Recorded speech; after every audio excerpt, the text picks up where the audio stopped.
So if you're having trouble, a few students have emailed me and said they got a note from Turnitin that it would be a while because of the volume. So maybe that's true.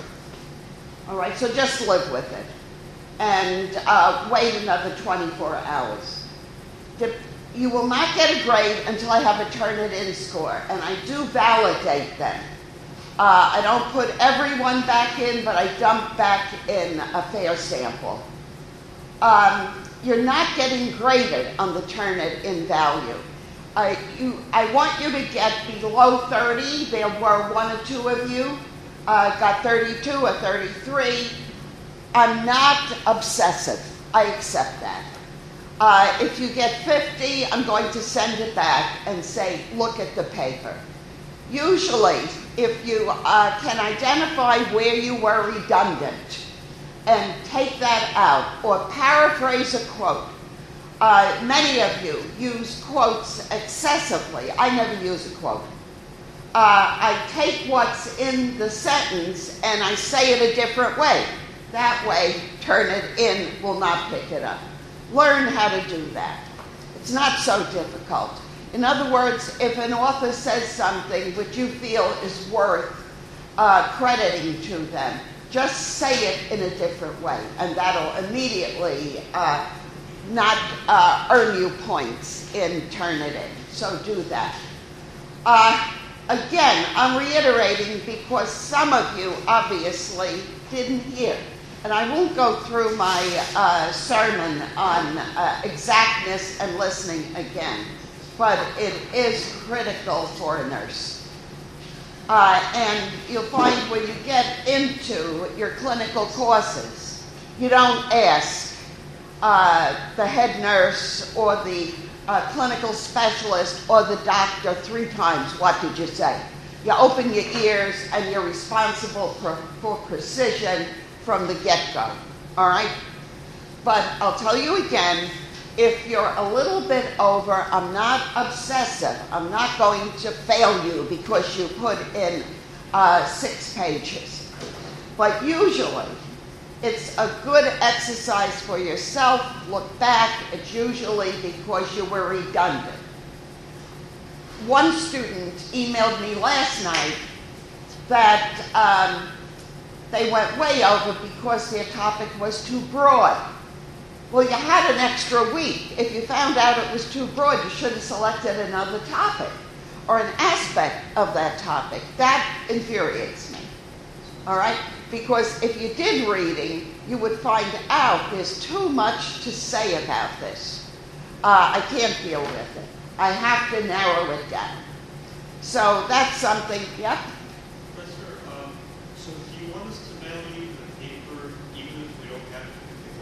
All right, good point. You can. You won't get a grade until, but yeah, you can do that. Email me the paper. Email, not Blackboard. Right. Email. Paste and attach the paper. Send it. I'll even give you a grade. But I will not put that grade in the system until I get the Turnitin. Yes, go. And then when you get Turnitin, send me another email, or just resurrect the old one and put at the top, Turnitin score is. But can we wait for the score to come, then email me, or do we have to send it by 12? Again, I'm not obsessive. So if you're a little late, let's say till Monday, all right? Till Monday. It'll be accepted with no penalty.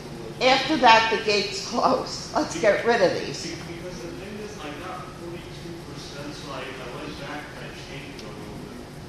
But when I resubmitted it, it said I had to wait 24 hours to get the new grade. Yeah, that's because everyone's turning it in at the same time. Okay. Yeah. It's not the same thing for me, but it only took 2 hours. You just check a lot. Okay, I'll check. Okay, good. Yeah. Because it takes me virtually a few minutes when I put it in. It's very quick. If it goes past that 24 hours, I call the help desk again. There may be something wrong with the way you're doing it. All right, so we can put that to bed. It is past time for drafts. I was getting drafts at midnight last night yet. It is past time. No more drafts. I promise I won't give you a sermon. But for those who started the paper 2 days ago, you could not have possibly done enough reading to be conversant. Okay?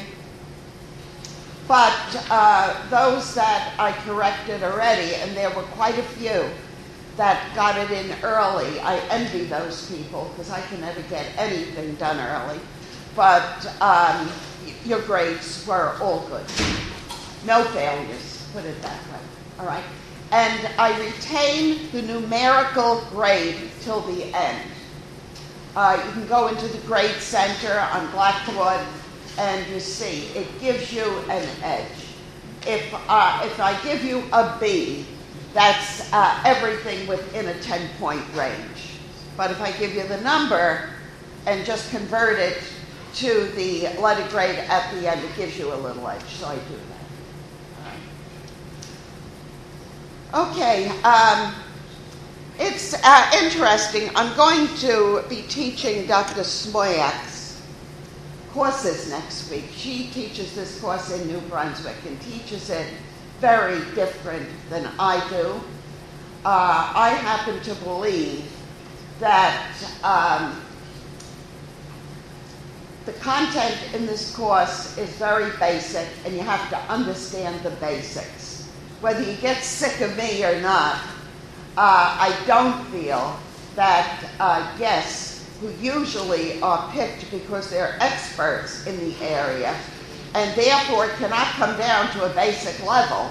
They're talking about things that are usually unknown to you now, are the right solution for this course. But it'd be interesting if the students are different. I always like to see that.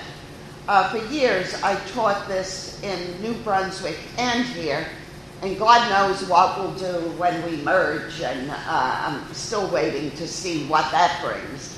But the students were delightful but different in both sites, so it'll be interesting next week. If you're going obsessively by the syllabi and the weeks, we're a week ahead, because we dealt with the history, you remember, last time we were together. So it's up to you to keep on top, and if I were you, I'd always keep a week ahead. We're going to deal with credentialing today. Now, what is credentialing? Credentialing is a verification by the government that you're competent. And you will receive a credential as a registered nurse if you complete this program and you are successful in NCLEX RN. That's the name of the standardized test you take.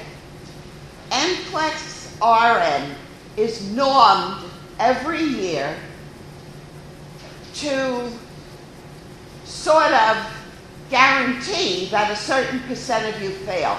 I know that sounds horrible to say, but all of the public credentials work that way.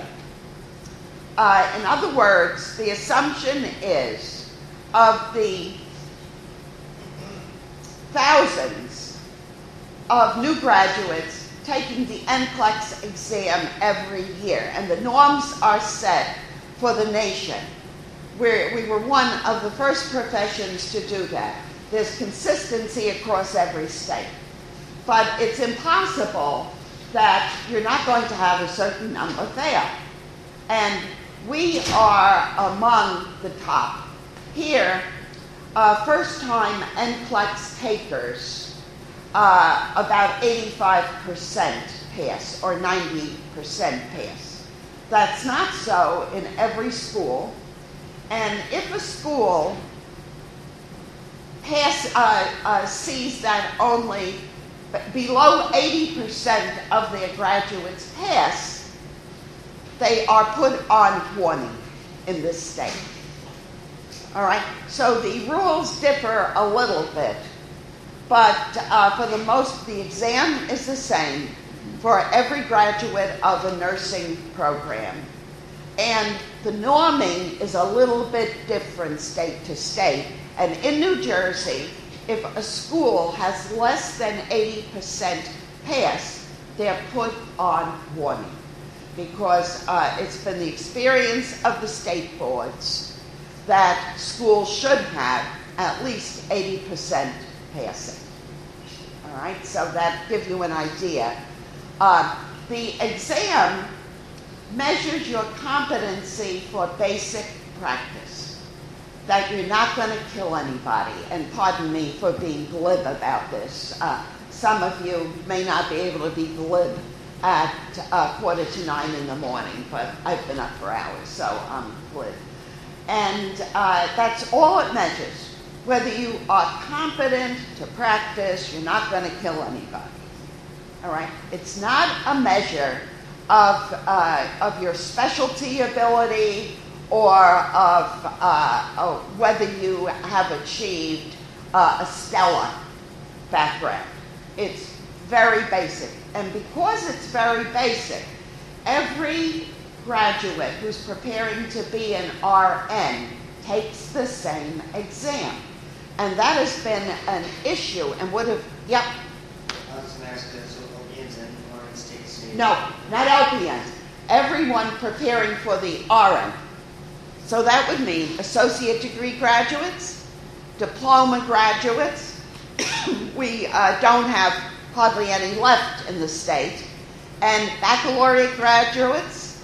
And like here at Rutgers, we have, the accelerated program just comes out with a bachelor's, but in New York and in New England and several places through the country, there is a entry-level master's program, which means that if you have a bachelor's in another area, you go into these type of programs, and when you get out, you get a master's degree.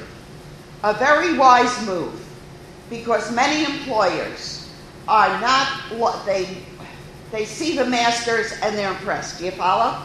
So you're getting a master's with a bachelor's in some other area. You're getting a master's in nursing, not like we do here.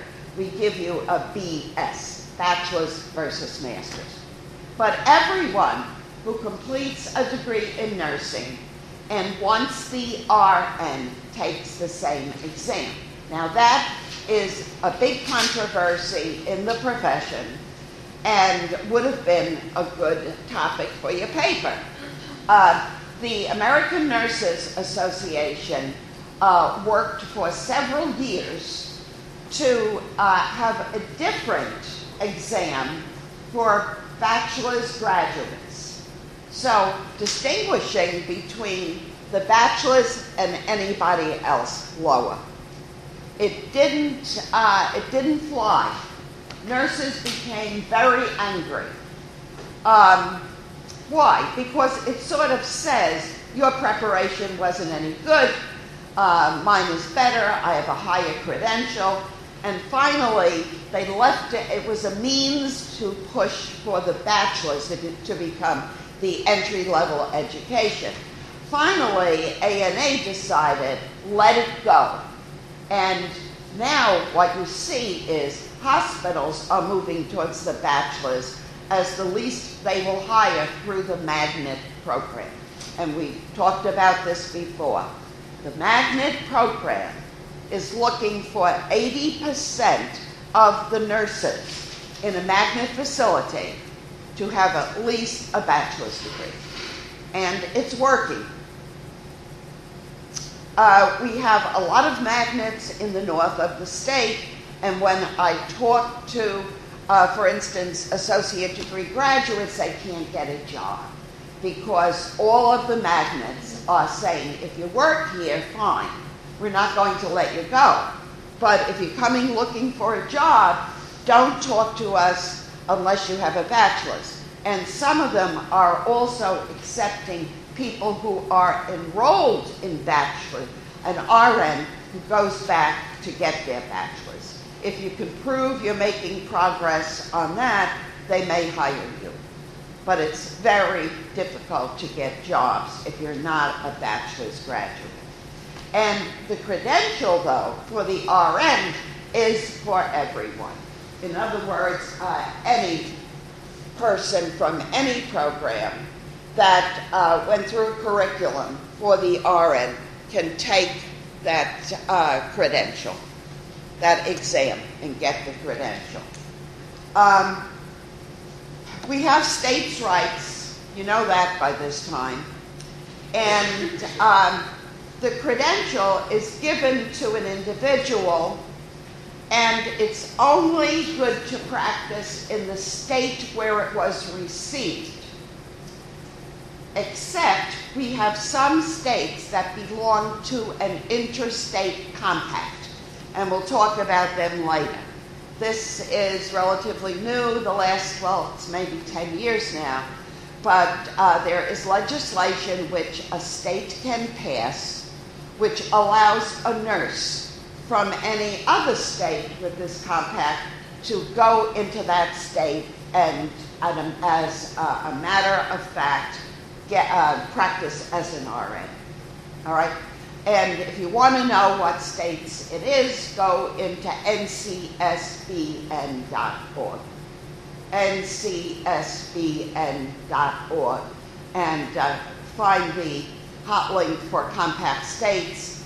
It shows you exactly what states. I think there may be up to 30 now. New Jersey had the legislation passed, I mentioned this weeks ago, for this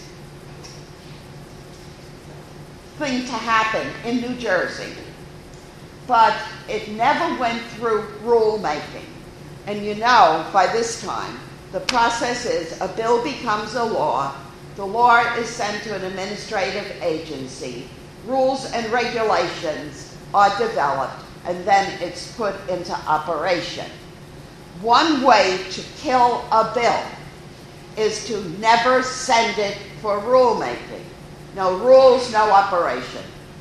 So the multi-state compact went through for New Jersey many years ago. It was never sent for rulemaking. A very shrewd manipulation to kill the bill after it has become law.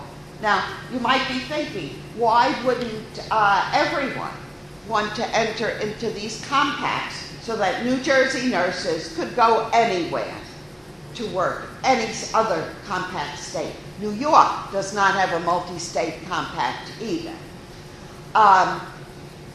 There are various reasons. One of the chief reasons is it's an excellent union buster.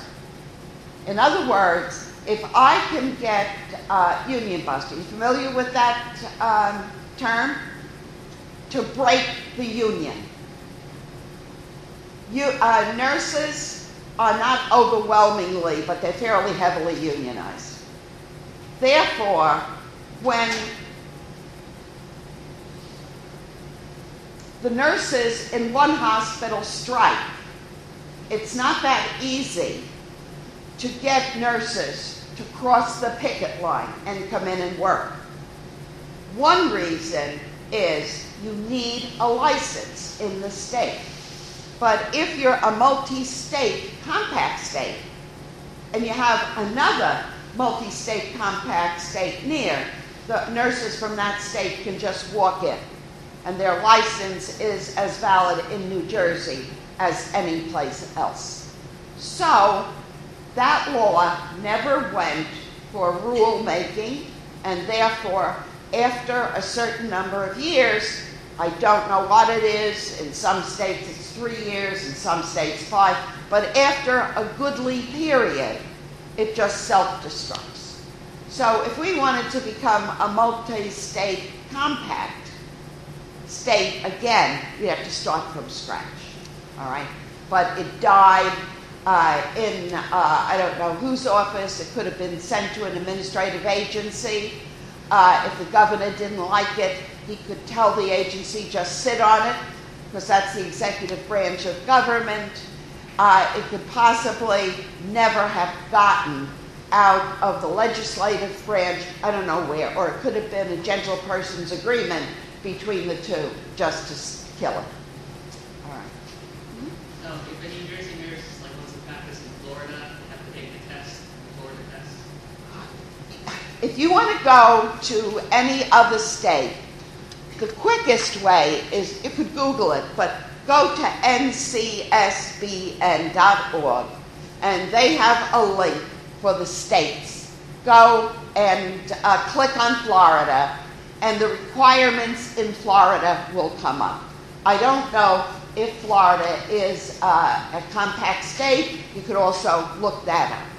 We have a lot of migration of nurses from New Jersey into Florida, an awful lot. And for that reason, it should be very easy to define the criteria. You have to look. If Florida and New Jersey are not multi-compact, even if Florida is a multi-compact state, if we're not, you can't use it. Okay?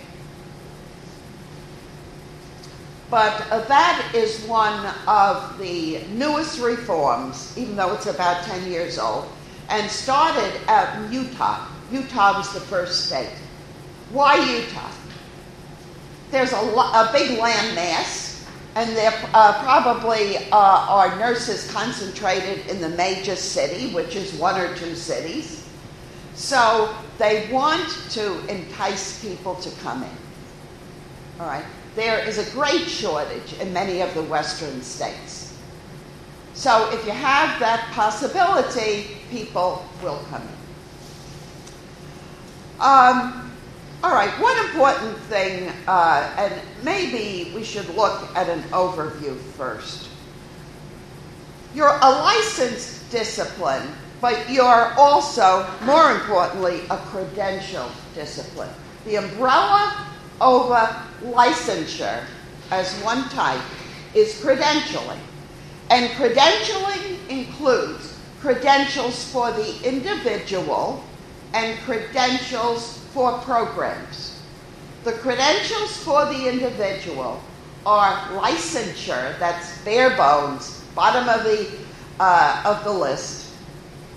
It's a verification of your competency to practice, that's all. And it exists to protect the public.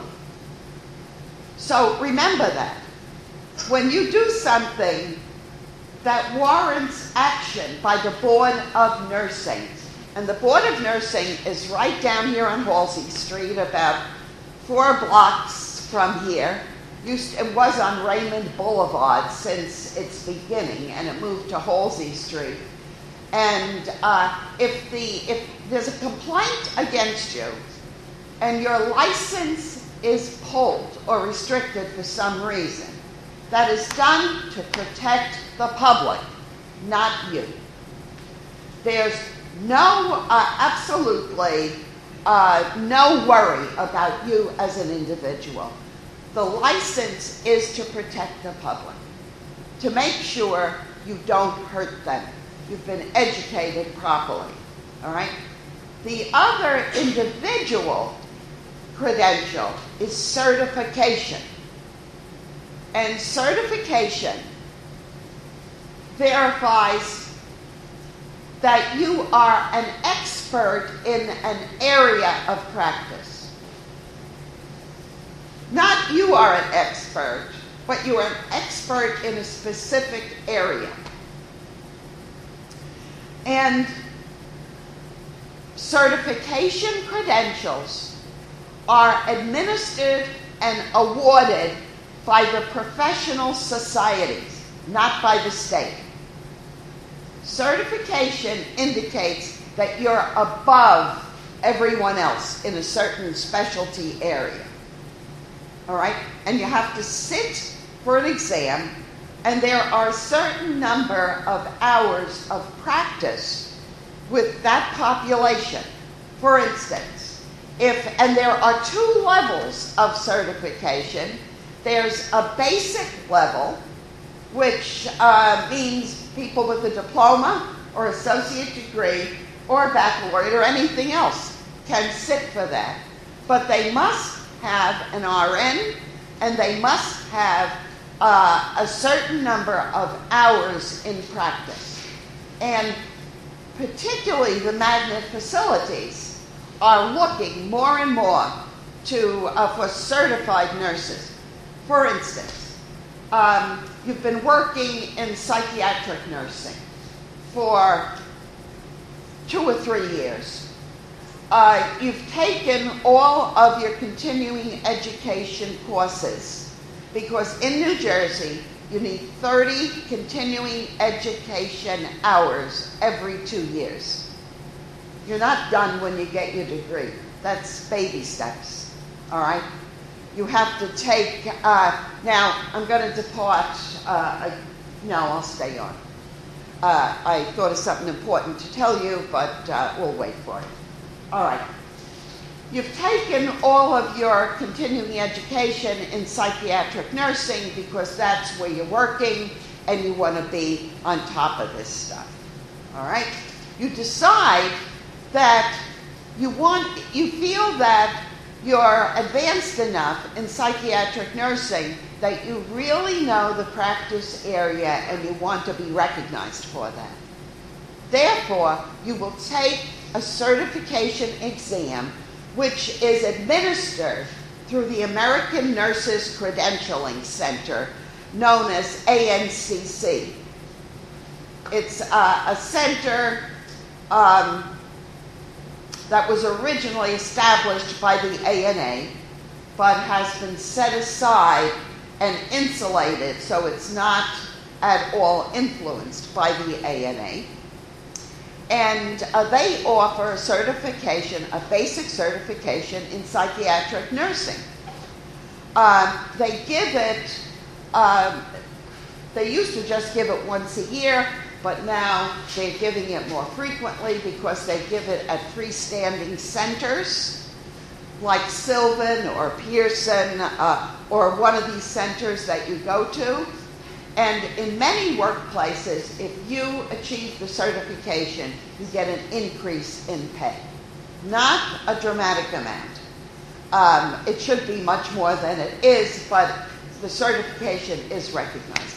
For instance, I work a lot with a hospital in the north of the state.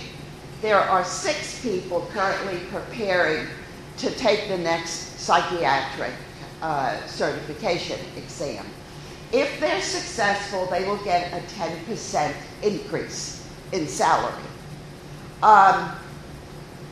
2 of them have bachelor's degrees, the rest do not. And for the most part, the certification exams just demand the RN for you to get in. Now, there is a higher level of certification exam. There are certification exams in advanced practice. And for that, you need a graduate degree, which would be either a master's or a DNP, Doctor of Nursing Practice. And there is one in psychiatric nursing for that also. All right? So depending on what educational credentials you hold, you will choose to come in at that level for certification. And certification is an indication of an indication that you are a specialist. Not just that you're competent in a specialty area like the lower one, but you yourself are a specialist. All right, and you use certain initials after your name to prove that you've taken that exam and passed. And I think for certification exams, it's usual to have to re-up every 5 years. Now, both the state licensure and certification exams are based on role delineation studies. Fancy word. What does this mean? It means that they go out and they survey the environment and look at how people are practicing, and their items in their exam are based on what people are doing. Like, for instance, there's been a lot of complaint in the nursing community for years that the state board examination, the NCLEX RN, does not measure skills in caring for geriatric patients. And they're right. There are no questions on the NCLEX RN that are targeted for geriatrics. There are questions that look at adult patients, pediatrics, OB, community health, and other types of knowledge that's basic to all patients. But there's none on geriatrics. Now why?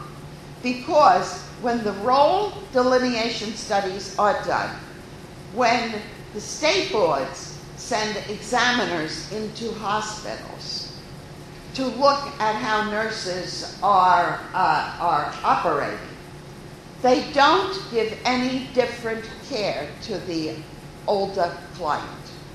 Or it is hard to define who is the older client. It's not enough to define by age, because like yesterday, I was down at Francis Parker Home in New Brunswick. It's a nursing home that was endowed by the Robert Wood Johnson family. Do you know who they are? Robert Wood Johnson is the biggest philanthropic giver towards health care programs and research in the world. And it's based in Princeton. And where did their money came from? Their money came from Johnson & Johnson, the major drug and personal care products and everything else, all right? And when Colonel Johnson, I don't know why he was a colonel, but that's how he's always referred to, the founder of Johnson & Johnson died. He had a butler, I guess you would call it, or if you watch Downton Abbey, like one of those people that take care of the head of the household. Well, he had Francis Parker. And Francis Parker was his employee for his whole life practically. So he endowed a nursing home in Francis Parker's name. And the Parker home in New Brunswick, right across the river from Rutgers, is this home. The money they gave to run the home was so well taken care of for all these years that they don't have to accept any Medicare or Medicaid reimbursement. They don't want it. They want to do what they want to do. So they do conform with basic state laws. But federal laws, they thumb their nose at it. And it's the best nursing home I've ever seen in my life. They have such a waiting list. You have to go on when you're 20, and maybe by the time you're 90, your name will come up. A wonderful place. But I was there yesterday, and they have two Rutgers professors that are there, whose names I knew 30 years ago. They're in their 90s. They're as sharp mentally as they were 30, 40 years ago, 30 years that I remember. So age is not a criteria for geriatric care today. It's not a criteria. And I think that is one of the reasons when the examiners go out and look at what nurses are doing, there is nothing labeled uniquely geriatric care, therefore nothing shows up in the exams. So role delineation is the method to develop NCLEX RN. And it is very, very advanced. We did these type of things before any other credentialer did it. We do it for certification. also, except there's a little difference.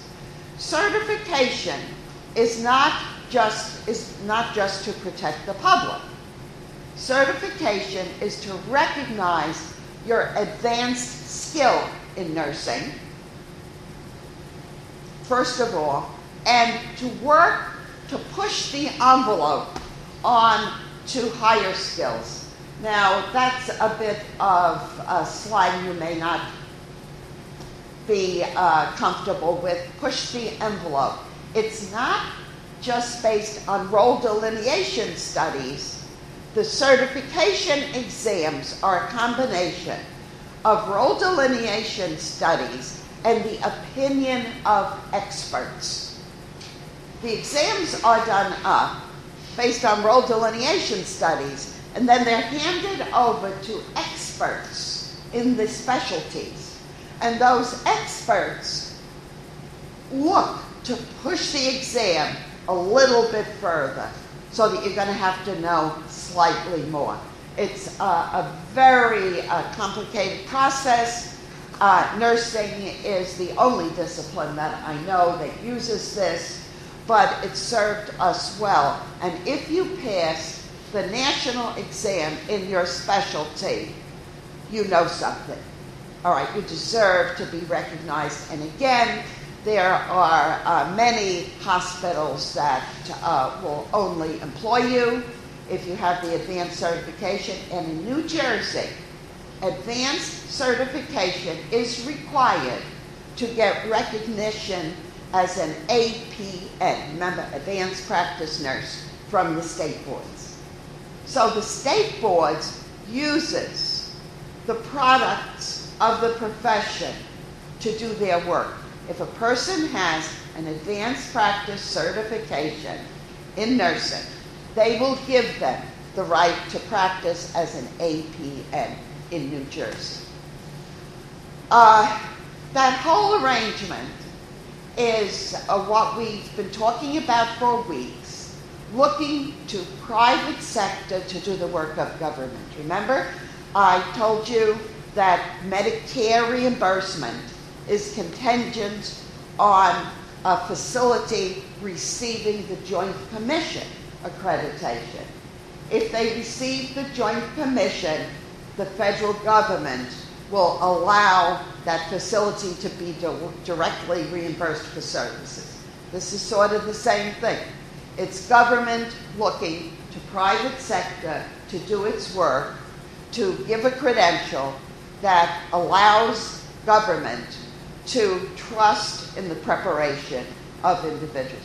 Very unique American thing, and works even better and better. In 1996, when the state boards in New Jersey first began, don't hang on the date, late 80s, beginning 90s, when the state boards in New Jersey first began to accept the American Nurses Credentialing Center certification as verification that you're a specialist, not competent in a specialty area, that's a lower one, that you're a specialist. There was a big fight that began to rage nationally. The NCSBN, which speaks for all the boards of nursing, said, this exam is crap. It's not constructed properly enough that any state board can accept passing that exam as verification that you're a specialist. Because originally, that exam was not based on role delineation studies. So NCSBN advised its boards, who are all separate, to take on the work of certifying advanced practice nurses themselves. Secure a grant, develop an exam on your own. And of course, ANCC had visions of bankruptcy if nobody is going to use its exams. So overnight, the exams for specialists were perfected. And now they're of the absolutely highest order, and the state boards are happy because they didn't have to do it. And if they ever had to do it, right now I think it's $100 I pay every 2 years for my state certification. It would have been a few $1,000s if they had to do this work on their own. So it's a uniquely American approach. Are there any questions on that? I bet you don't understand everything. All right, so putting it simply, there are 2 individual credentials that you receive. The RN to practice at all, and certification to declare yourself as a specialist when you get the advanced degree. All right?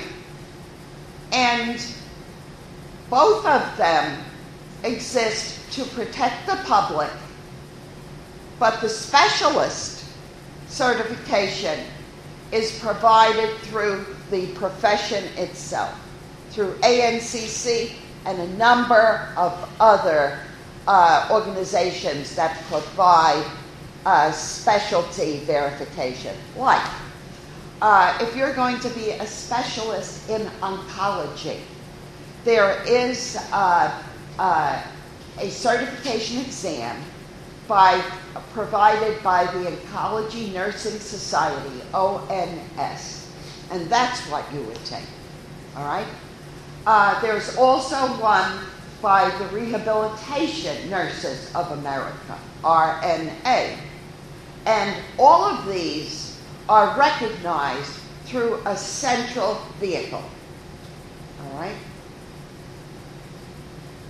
Which is called the American Board of Nursing Specialties. The American Board of Nursing Specialties recognizes those specialties that have bona fide credentialing processes. And the Nurses of America established that structure because it has proved useful to doctors. The American Board of Medical Specialties uses the same process.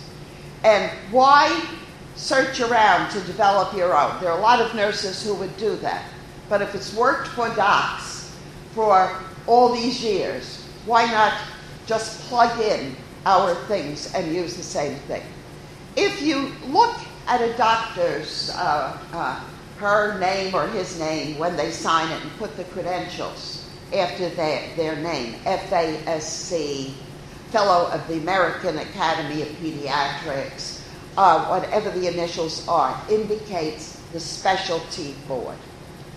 And today, we've become sophisticated enough that we don't go to physicians who are not specialized, I hope, because it does account for something. Even primary care physicians, there is a certification in family practice, in general practice. Our certifications are specialty oriented. Know that, all right. There's a certification in cardiovascular at the master's level for nurses, and there are a whole range. If you want to look them up, go to the Nursing Experience, the companion book of this. Well, it's not companion. It's written for a lower level student. But there's a chart at the end which lists every specialty in existence up to the publication of that book. And it would give you an idea what you're aiming for. Because you cannot continue in nursing and think you're a specialist of everything. OBGYN is credentialed by A1. Everybody's got an acronym. The American Women's Health Association, Nursing Association. A1 credentials people in labor and delivery, in postpartum, in neonatal intensive care, and it's hard for me to believe any facility taking care of those patients would not look for certified people, because if a case gets to court, that's going to come out. You had people working and touching these patients who weren't qualified at the highest level. All right, so there are two individual credentials then, the licensure and the certification. And then there are two group credentials, and they are called approval and accreditation. Follows the same pattern. The first one, the lowest, is approval. And approval is necessary to even operate in a state. It's an approval that falls under the state.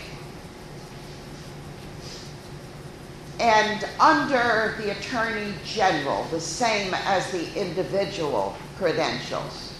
For instance, every hospital, home care agency, nursing home, clinic, etc., in the state of New Jersey has to have approval from the state. This is to protect the consumer, and it verifies that all your pieces are in order to allow you to keep the doors open. That's all, to keep the doors open. You're basically safe.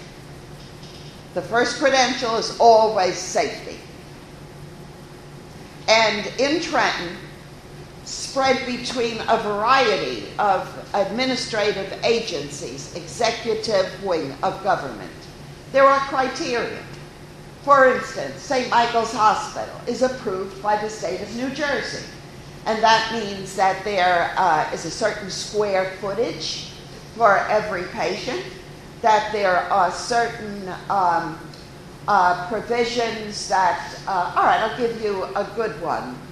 A hospital in the north of the state, one of the things they require is water testing. And its water was recently tested, and they found Legionnaire's bacteria in the water. Now, what is Legionnaire's disease? Is a disease we didn't know until about 15 years ago. It was found in Philadelphia, and quite a few people died from it. This was not Legionnaire's bacteria of the highest order, but they had to channel the water in from different sources and examine the pipes, and they were closed to admission until they could get verification that they were clean. What it came from is old pipes. It's a very old facility, and there are ways to control it. All right? But that was a basic piece. For instance, other things. Are the refrigerators in the diet kitchen cold enough? If not, you'll be cited, and you have to get them working properly before you can get your approval back. That's approval, fair basic. Accreditation is different. Accreditation is the same as certification. Accreditation is given by the profession or private sector. And it's required for some things, not for all things, in nursing. There are two accreditations that are available to bachelor's programs in nursing. One is from the National League for Nursing, and one is from the Committee on Collegiate Nursing Education, CCNE.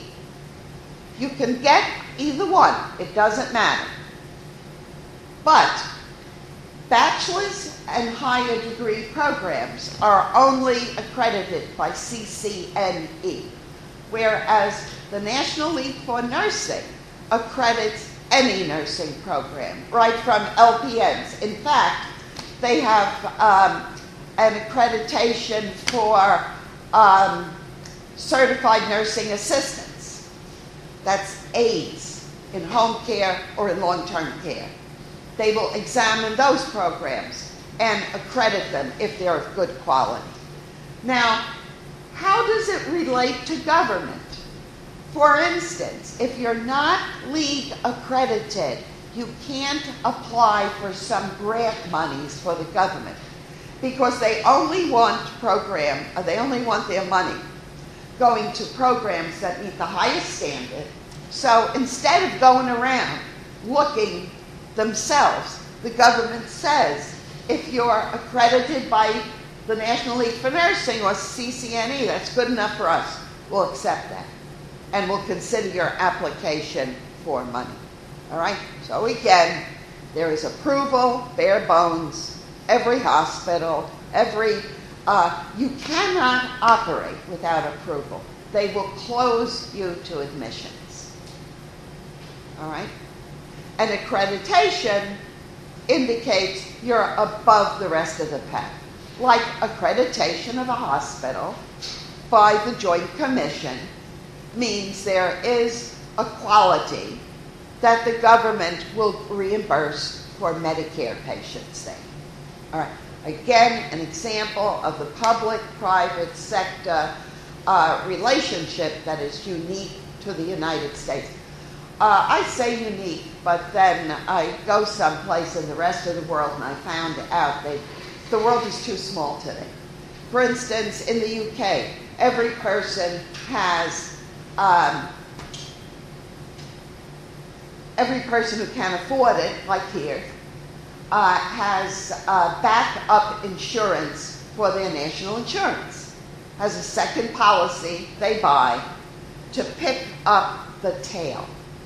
The tail is a word used for that portion that is not routinely covered in your insurance program. Everyone over there has this, which means they can go to any doctor they want. If they don't have it, the National Health Service demands that you go to a doctor within your area where you live. With this insurance, you can go anywhere. You can go to any hospital, but only if you have the insurance. So when we're talking about how wonderful other places are, they're all picking up our tricks, our way of operating. Okay, so those are the major credentials that you're going to be striving for. And, yep. Don't be sorry. I'm glad to see. Although I don't know how you can hear me back there? Yeah. All right, okay. What's the difference again between the National League of Nursing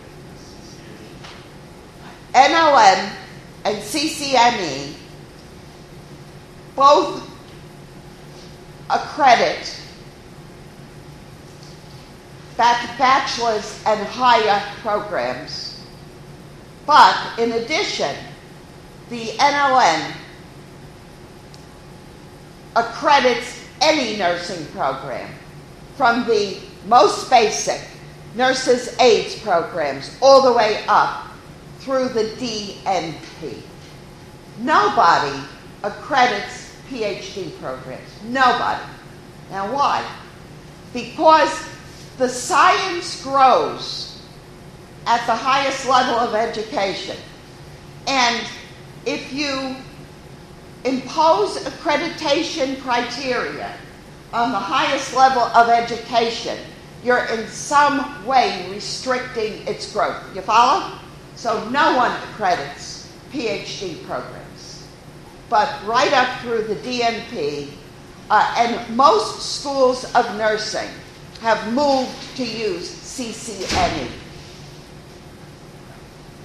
But the National League for Nursing, right from nurses' aides all the way up. And there are many people who claim it's better to seek accreditation by the league because it keeps us unified. I don't know. Is that a sales gimmick? Or is it true?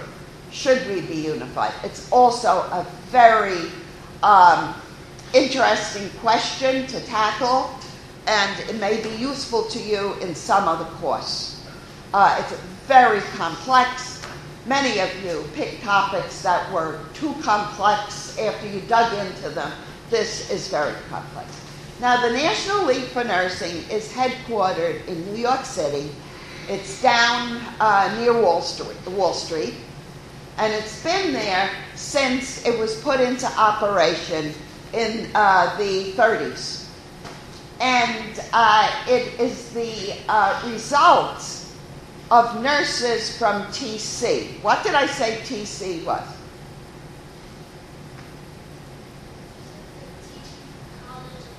Yes, wonderful. Teachers College Columbia, which was the first graduate program in nursing in the world, and they contributed staff free to set up this accreditation program. Now they're moving to Washington, D.C. within minutes, I think this summer, which hurts my soul. I think they're better off in the center of the universe, which to me is New York City. Sorry, but they're moving because so much of the work of nursing has become governmental. And that's true. The ANA used to be in New York at Columbus Circle years ago, and they moved to Kansas City. I'm not going to ask you this, but they moved to Kansas City, and then they moved to Washington because they realized they, even though it cost more, they had to be where the government decisions were made. Okay? So those are those two agencies. There have been a lot of criticisms aimed at our licensing systems, particularly at our credentialing system, particularly the licensure. There are a lot of people who question whether it really measures continued competence. Although we've moved in the last 20 years towards mandatory continuing education, and everyone in the world has moved towards that, but nursing moved first. Lawyers now have to take mandatory continuing education, and it's turned into a dramatic business, people. There are firms that sell tapes, which I don't know if the lawyers listen to them or have their secretaries listen to them. That's a horribly facetious comment, but they sell these tapes, and if you listen to all these tapes, it gives you 30 hours of continuing education, and you verify that you have purchased them and you're going to read and you sign for them. Doctors have to take mandatory positions to retain their license. And then there is the next level, mandatory continuing education for your specialty, too. If you're certified, there is more mandatory continuing education. However, there are watchdog groups of consumers who challenge this. And I had the good fortune about 2 years ago to go to a meeting of the Consumer Corporation of America. It's a nonprofit consumer group. They met in Washington, and I went because they were discussing medical credentialing. And they did not believe that the credentialing as we have it, and nursing is not the only type of credential. There are credentials for everyone today, respiratory therapists, physiotherapists, pharmacists, etc. They did not believe that we were good enough watchdogs of our fields. And there were some proposals for new approaches. For instance, just looking at nursing, they thought that when a nurse changes jobs, and if she goes into, or he goes into a new specialty that they have never worked in, they should have to take a licensing exam again. You take a licensing exam once in your life. And you have the right to take it several times until you pass. That was not always the case. In my day, which I'm not telling you when, but in my day, you took it once and failed, you could take it a second time. You failed the second time, you had to have tutoring from a qualified instructor in nursing in the area you failed.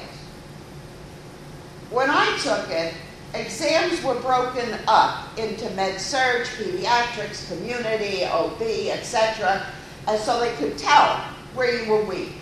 And since a nursing license is a plenary license, important for you to remember that term, plenary, which means the license allows you to take care of any patients. So if you failed a second time, you had to get a qualified tutor, and the tutors were recognized by the Board of Nursing. They had a list. And that's how I made my money for a lot of years when I was in graduate school, tutoring. And proud to say, no one ever failed after I got done with them. Either you have a sense of what's on there, or you're a good teacher, I don't know what, but you had to be tutored. That's after the second failure. After the third failure, you're it. You have to go back into clinical and theoretical, into a clinical and theoretical course in an approved school of nursing. And if you failed after that, there's no recourse. You invested your time for naught. You could go and they occasionally gave nurses the ability to take an LPN exam. See if you could pass that. It's not the same. All right? Now, all of that, it was before my time working and being very interested in credentialing. But those requirements have gone. Now you can retake the boards as many times as you need to, and it's one exam which covers all types of nursing in it. And it is a computerized exam, which means that you go to a test-taking place where you've made arrangements to take your RN exam, and it can take you up to 6 hours. You can be finished in as little as an hour and a half. It uses computerized testing, which is very unique to nursing. No one else uses it that I know of. It picks the hardest question out of the questions and asks you to answer that. If you get it wrong, it picks the next hardest question. And it keeps on picking in different areas until they are assured that you know enough to be safe. So, it's conceivable you could do the exam in an hour and a half if you answer the hardest questions in every area, get them all right. It's also conceivable that they are digging down for lower level questions, and you're still getting them wrong, and you get done in an hour and a half anyway because you didn't answer anything right. There's no second chances. All right?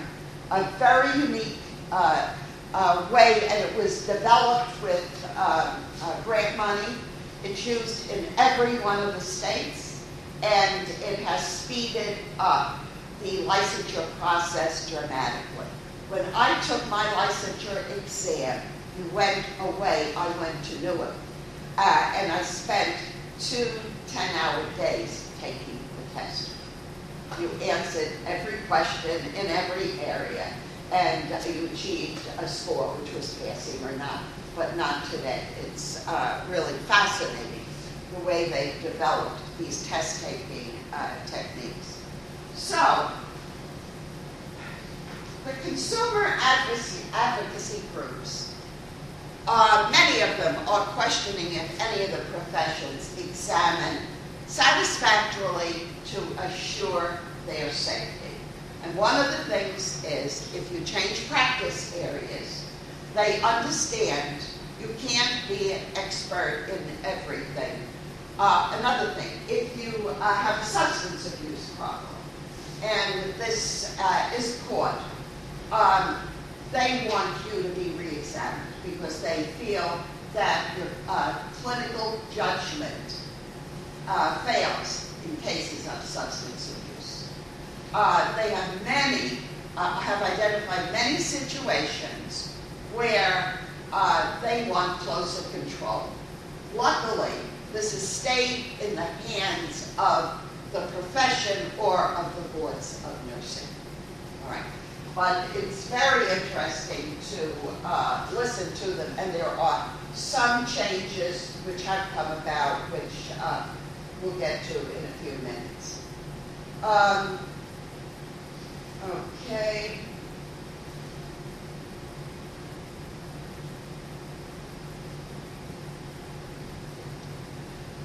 The option, I said that your license and your certification goes to you as an individual.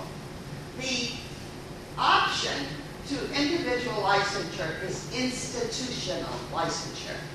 And there have been times in this country when this was an idea originally proposed by Ralph Nader. Who's Ralph Nader? Anybody? Come on, you? No? You usually know. All right. Is it a politician? No.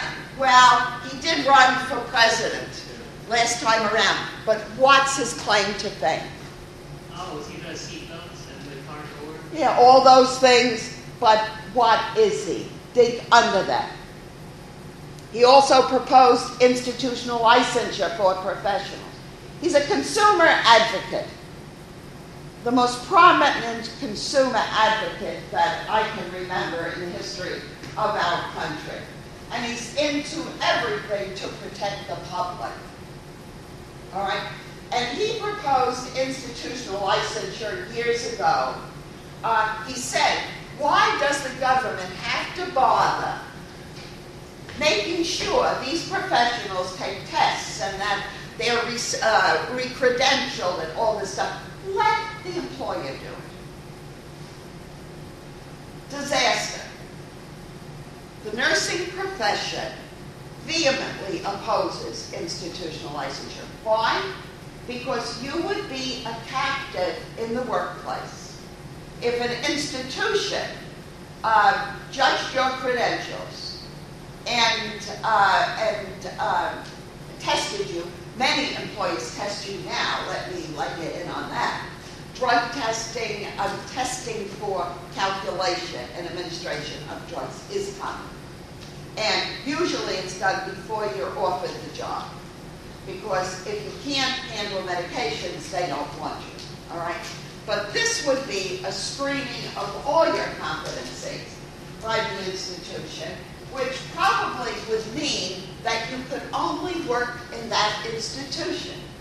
And private practice or independent practice for nursing would be broken. So it's come up every few years, but has not been successful anywhere yet.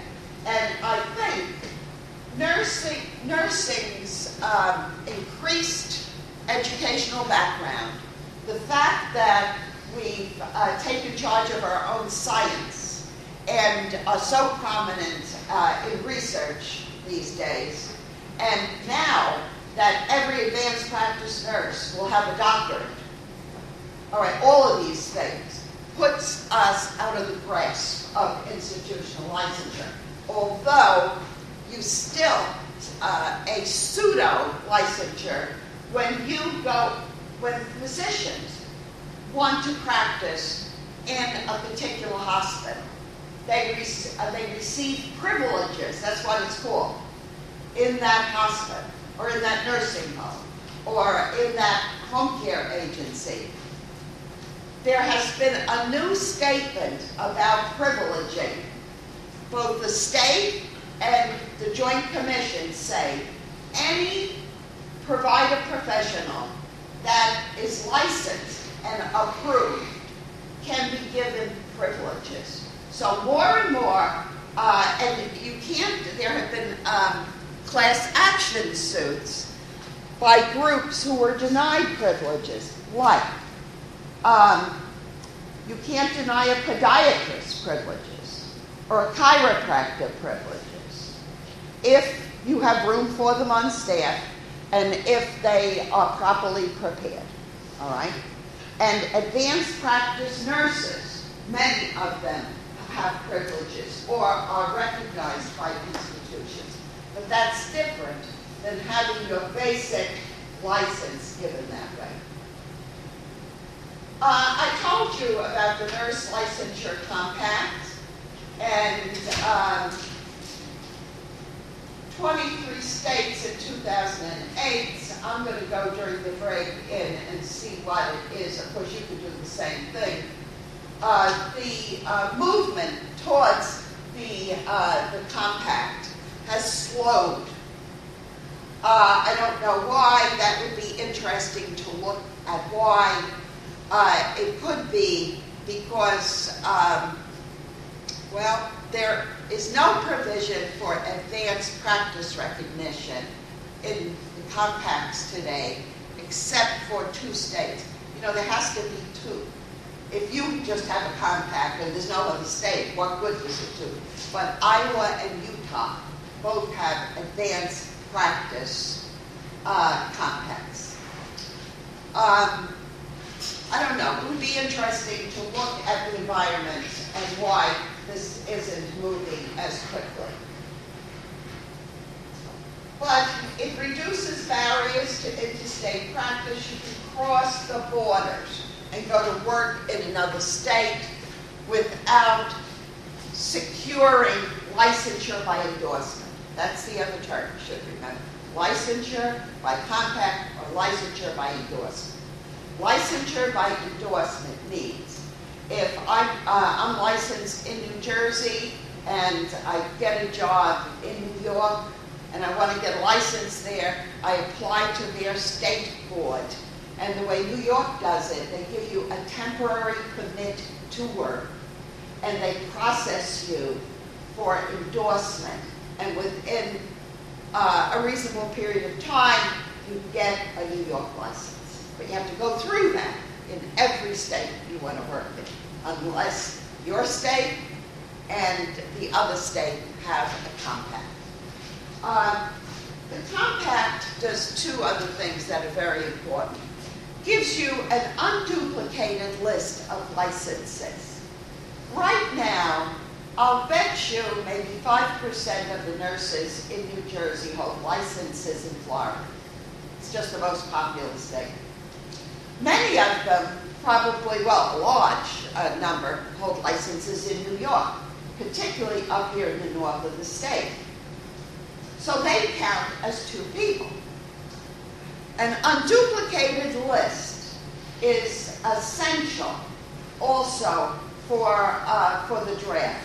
We have no draft. We haven't in years. I know that. But it's been one ingredient that has kept us insulated against the draft in times of war. We've said we have an unduplicated list, but we worked very hard to keep this list. With the compact, it's routine. It comes. So it's very useful for this. Also, it facilitates interstate commerce, especially with so many large corporations in healthcare. You can reach across state borders, and information gets across state borders. So 3 reasons. In the olden days, well, still in non-compact states, when they supply each other with a list of nurses who have been sanctioned or who have had their licenses removed periodically, but it's very slow. Whereas with the compact states, it immediately, there's a highly sophisticated computer network, and this information immediately goes to the other state.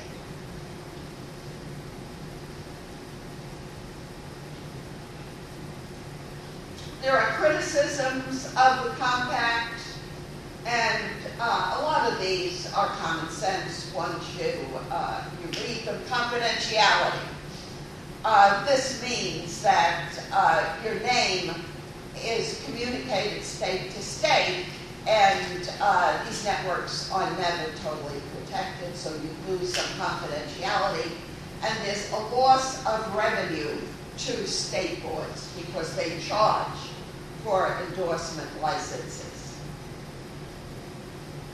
And the APN, there's some beginning movement, but it's going to be slow because the laws governing advanced practice nurses are different in each state.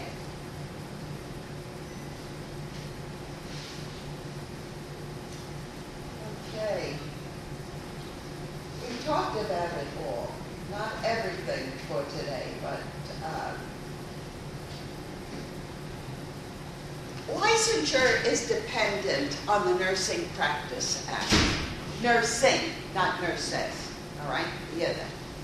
I always cringe when I hear someone talk about the American Nursing Association. I right away know that they're an airhead or something. They haven't been plugged in to what's proper in this profession. It's the American nurse says you have to be an RN to belong. No students, although some states have taken in students, I fiercely oppose it because the American Nurses Association makes policy that I have to live with. And I don't want a student making policy.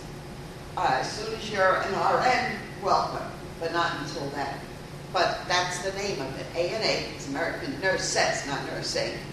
And this is the Nursing Practice Act because it addresses a lot of different nursing statuses. CNAs are governed under this. That's certified nursing assistants. Home health aides. They are RNs, what you traditionally call as nurse, but they do nursing. So it's the Nursing Practice Act. And every Nursing Practice Act in the 50 states plus the territories has the same stuff in it. We've been able to get that consistency due to a lot of hard work by NCSBN, National Council of State Boards of Nursing, which was part of the ANA at one point. A lot of our current indispensable organizations were part of the ANA, and then as they became stronger in their own right, they separated off. The American Nurses Credentialing Center, that group that credentials everybody, they were part of ANA too, and they spun off to make them more insular, to take away any jeopardy of conflict of interest, etc. But every Nursing Practice Act has the same thing. Talks about the scope of practice, talks about the board of nursing. And it's interesting that we were maybe third or the fourth practice act in the country.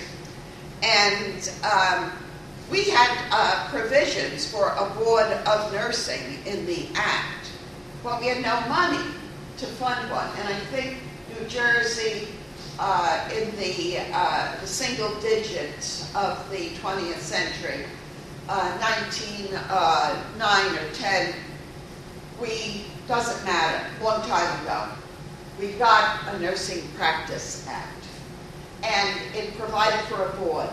But the state of New Jersey wouldn't fund the operation of the board. So the board was funded by the New Jersey State Nurses Association for years, in the early years. And it was headquartered in Montclair. The Board of Nursing met in the state nurses. The state nurses bought them lunch. They had no money, and it was slow progress having nurses receive licenses, because a lot of these nurses in the very earliest of days were educated in hospitals for the hospital's use. Remember Flexner? Every hospital had a medical school. Well, every hospital surely had a nursing school, and they weren't RNs. I had an aunt years ago, very well over, and she was a nurse. I always thought she was a nurse. She went through a nursing program in Doctors Hospital in Jersey City. Probably none of you definitely are old enough to remember. It was a hospital that was down near Bentley and Bergen Avenues in Jersey City, and it took care of sick people who were much less complex, I guess, than today, and it had its own nursing school. Every place did, and she was a nurse, but she couldn't work anywhere but Doctors Hospital. It was sort of institutional licensure. You went through their program, you worked there. All right? So that was before we had a Practice Act and a board. So the Board of Nursing controls nursing in the state, sets the requirements for licensure, would decide on reciprocity or compact, renewal. Renewal now is 30 credits of approved continuing education every 2 years. Every 2 years you pay your money. It's all done electronically over the internet now. Exemptions from license. Who is exempt from license? The family of a person needing nursing care. Did you ever wonder why people who are at the end of life, we train the family, if you've ever had anyone that you've worked with. We train the family to give the drugs, to irrigate feeding tubes, stuff which is not so complex anymore, but at one time was the epitome of complexness. Family are exempt. We could never hope to complete all administrations if they were. Revocation, why you lose the, in your book, well, we'll talk about it, we get to legal. There are situations which are considered unprofessional, and your license can be revoked. The list in your book is from the courts. I think in Kansas was the only place I could find, first place, that really defined what they thought unprofessional conduct was. It's become more common lately. People's license is intervened with. We do it differently in New Jersey, but because of mental health problems, it should be. But in the past, yet you had many Nurse Ratchets flying around. Do you know who Nurse Ratchet is? Anybody? Yeah. Yes. Oh, we have some brilliant people here. One Flew Over the Cuckoo's Nest. Go and rent that somewhere and see it. It's magnificent. It's psychiatric nursing as it was when I started working in the field, the large state hospital. And poor Jack Nicholson, who's from Paterson, New Jersey, right? Poor Jack Nicholson, they do a lobotomy on him because he's asking too many questions. And Nurse Ratchet is the nurse in charge of the unit. And her word is law, right? Her word is law. You don't cross Nurse Ratchet. And that's been used as the prototype for the mean nurse for as long as I can remember. So revocations are done by the Board of Nursing for many reasons. It used to be just for substance abuse, but now licenses are questioned even for charting errors. Because it's become so critical. And we don't, in New Jersey, revoke many licenses anymore. Instead, if you are picked up for substance abuse or if there's a charge against you of fraud or something else, you are referred to RAMP, and we've talked about that before. That is a program run by the State Nurses Association. Again, private sector doing work for government. It's uniquely American. So instead of taking your license away, you're referred to RAMP, and RAMP states the provisions for you to go back to work. And they include, for substance abuse, a urine test periodically, group counseling, etc. And your license is never taken away from you. In some cases, it's suspended, but never fully taken away from you, which is a charitable way to treat our own. Penalties and etc. All of this is in the Nursing Practice Act. In New Jersey, the title Advanced Practice Nurse is protected by the law. In other words, you can't call yourself an APN or one of the other terms that comes under it, which is CRNA, Certified Registered Nurse Anesthetist, CNM, Certified Nurse Midwife, Clinical Nurse Specialist, Nurse Practitioner. All of them are advanced practice nurses. And you may not call yourself that unless you have gone through the credentialing process.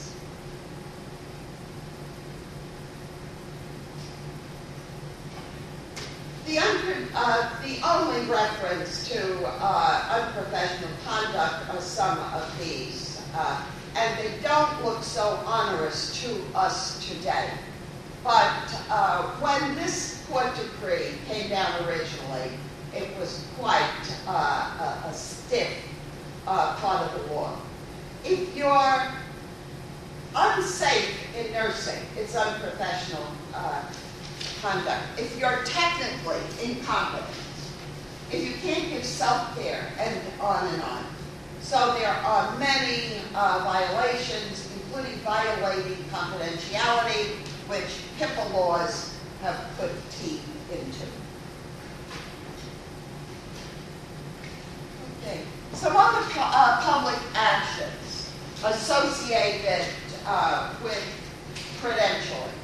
Sunset laws. There's been an outcry in the United States now for years that we have too many laws. And I don't know if that was an outcry, let's put it that way. When you look at some of the things in recent years that have become law, you have to wonder. And I'm not speaking as a proponent of one thing or the other, but gun safety. That is on everyone's lips today, and the NRA disapproves. They feel possession of gun ownership is protected by the Constitution, and there should be mental health scrutiny, etc. But keeping guns away from people is not going to reduce the incidence of death from guns. A very interesting issue, sunset laws, even in this state. The Nursing Practice Act has a date on it, and it says that if this law is not put forward to the legislature and voted positively on again, it sunsets. It goes away as of, and there's a date. Now, when we first started doing this, there were some states forgot to vote on the law again. And the Nursing Practice Act and the Medical Practice Act and many others ceased to exist. I think we're on top of this now, and we realize that where there is a sunset clause, you have to be very tuned into it. A multi-professional board. Many states have one board for nursing, medicine, and other disciplines. We do not recommend it. Nursing doesn't, because we have found up till now we didn't have as much power sociologically and economically as medicine. You follow? And so we could be intimidated by medicine into supporting some actions we would not inherently want. So we want a uniprofessional board. Grandfather clause. People can change the rules for those who are already in the profession. Years ago, when we wanted to make the baccalaureate required for entry into professional practice, you could not demand that the nurses who had a license for professional practice go back and get a baccalaureate. They were grandpersoned in. If they held a credential, you allowed them to continue to hold it. All right, examples. Years ago, and I have said this before, doctors and lawyers were prepared in the apprenticeship model.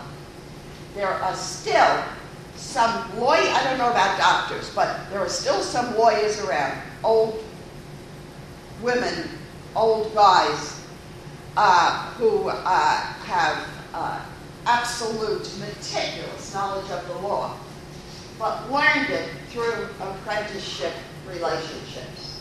They are barred. They have the bar. You would not take it away from them.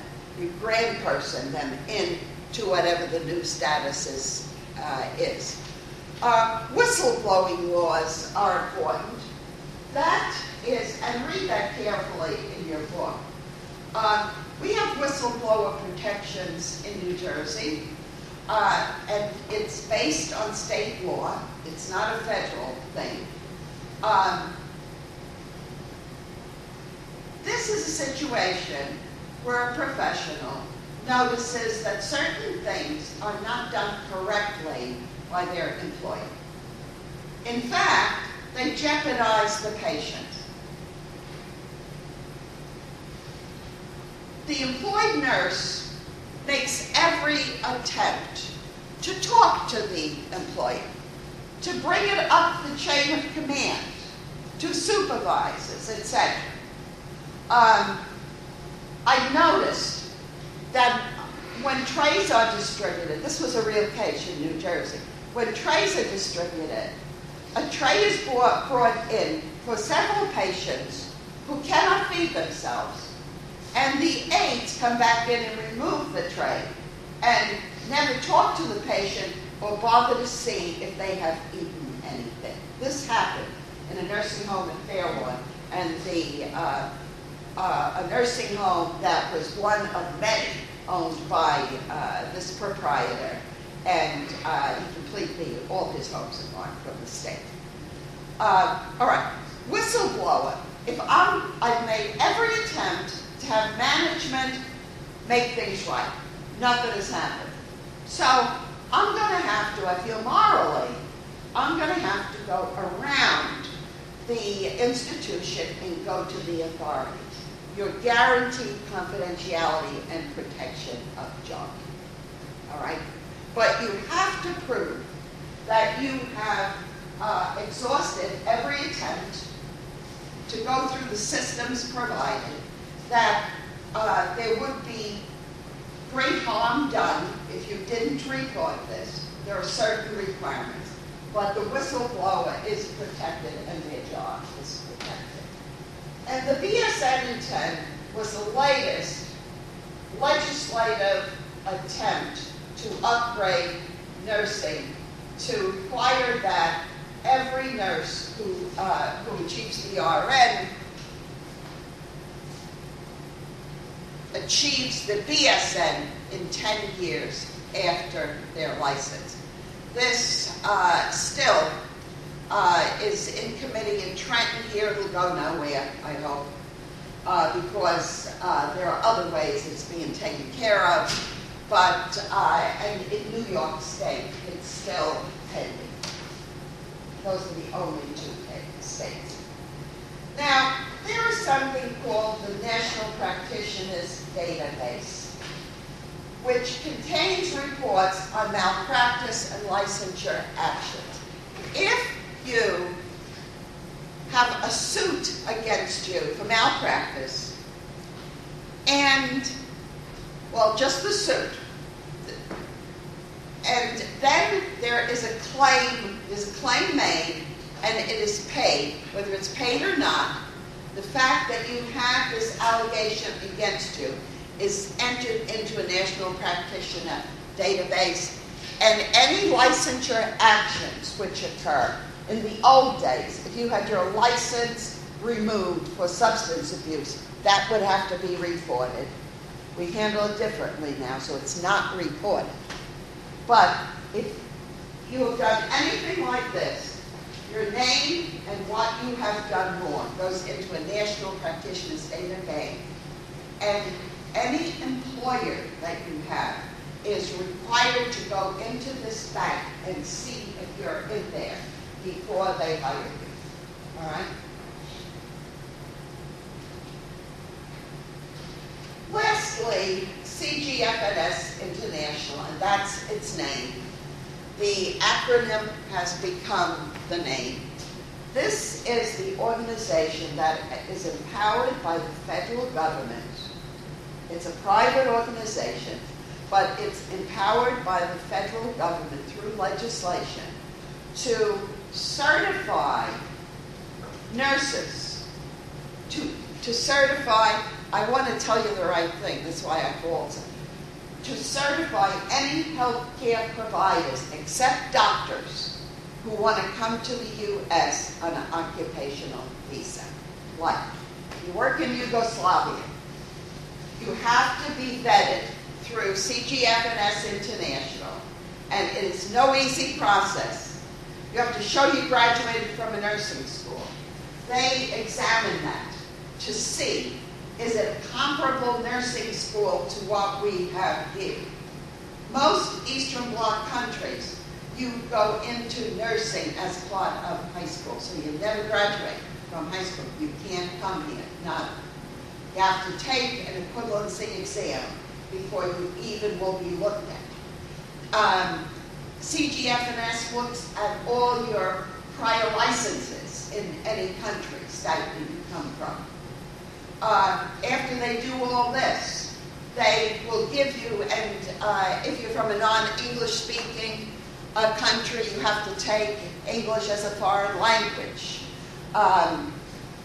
exams. After you do everything, you have to go through a criminal background check. If you do all this, if you're okay, you're given a credential that you can take to the U.S. Embassy and apply for an occupational visa. But you can only get in if there's an employer that vouches for you and will take responsibility for you. The idea is no immigrant may take an American job if there's an American nurse who needs that employment. And right now, visas are almost absent. All right, why? And how come these people get it? Because they come in under other statuses. They come in under family. They come in for tourism and convert. There are ways to get here if you want to.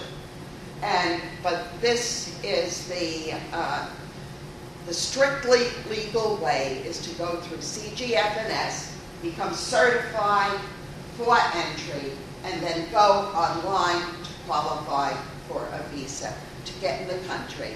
And you go to the employer who has verified they have a job for you, and that employer has to prove he has no American nurse applicants for that job. Because you may not take someone else if there's jobs for Americans. Yes.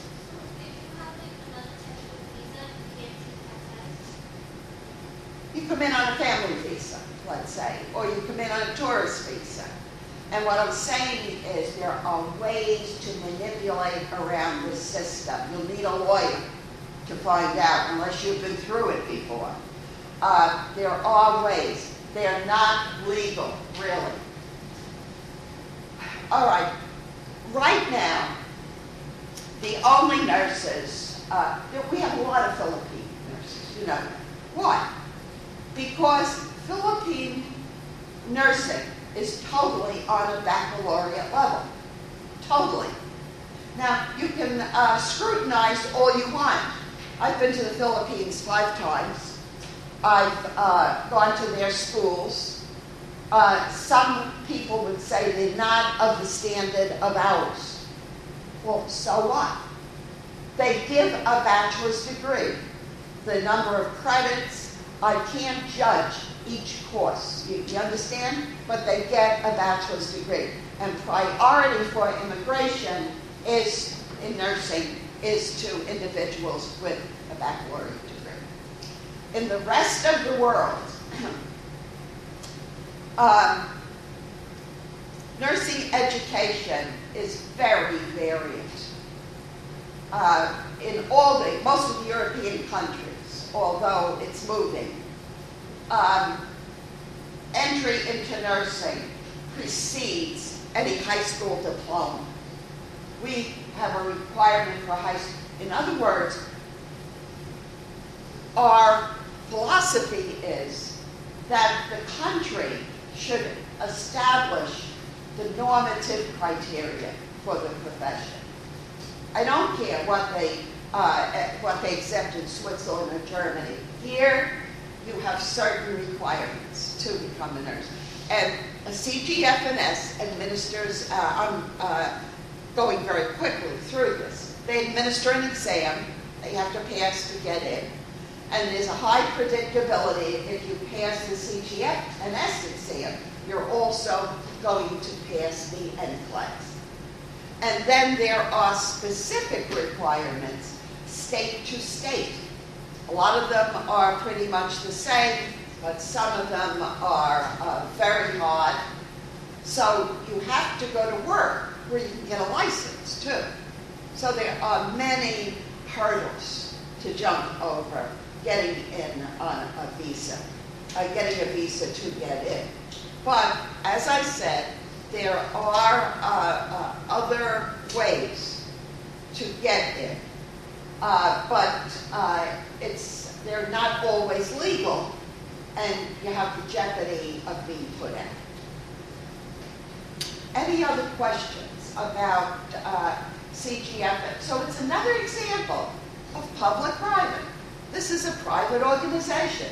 It's doing the work of government. Very fascinating. It's replete, our country, with that example. All right, you want to take 5-7 minutes and then just come back and we'll wrap up? In fact, I think we'll go on to the rights of people, which is a fascinating, even if you haven't gotten there yet, it's a good way to end today, because the rights of the dying, abortion rights, everything, a lot of things we talked about prior in the course, but all of them fall under the rights of people. Okay, stretch.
He's living there. He's living there.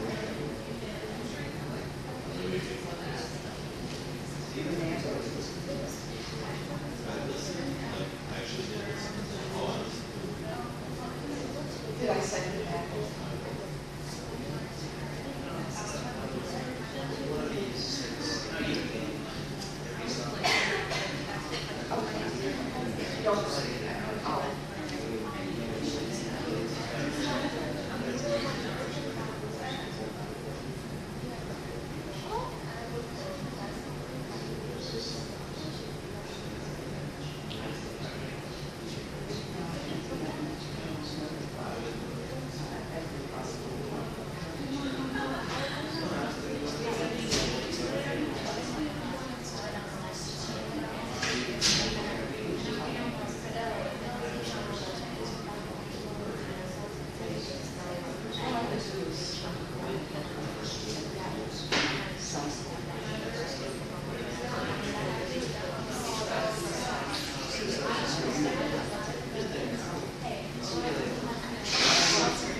Let me see.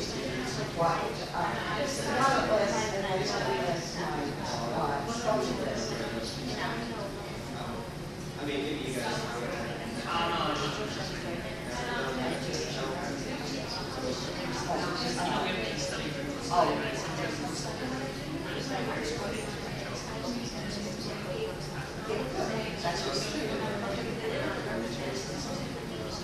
You have another one.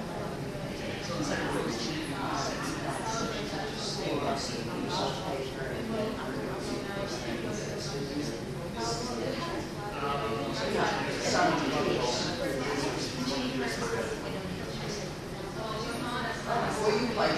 Okay. When we walk? No, never. You'll see, I start to scratch it and paste it. But paste it on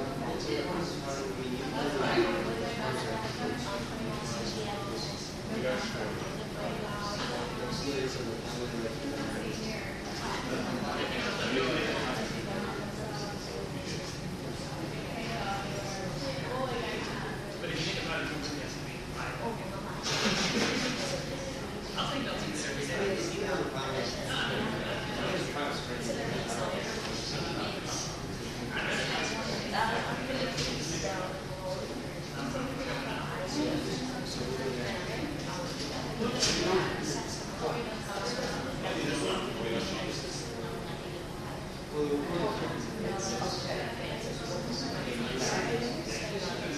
All right, if you want to, see if you get it down to 5 people. All right, I understand. Because I was like, I started with that.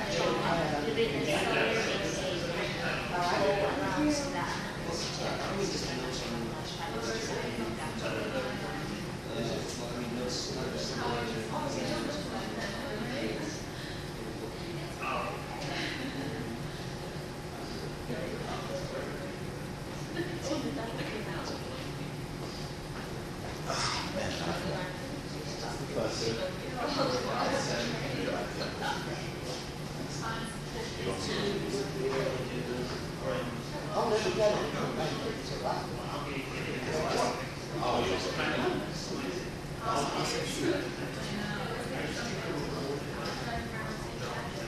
I overly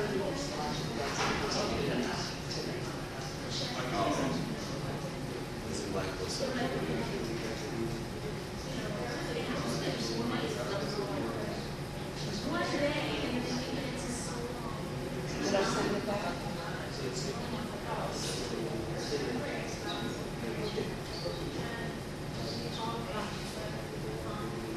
Send it. No, just send it. Easy, paste it, and. All right. And that's the final paper. Yes. Okay.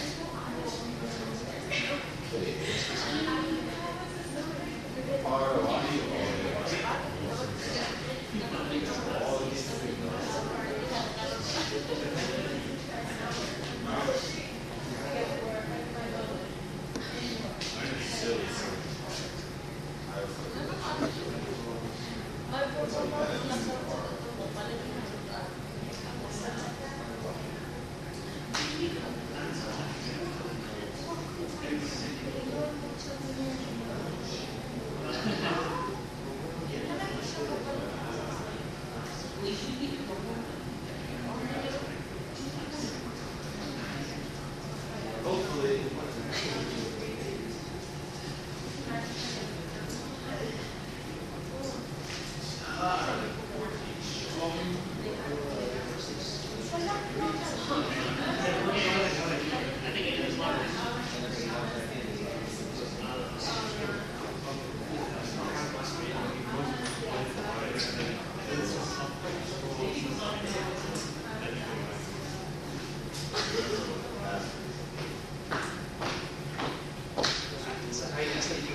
are you taking research now? Yeah. What do you have?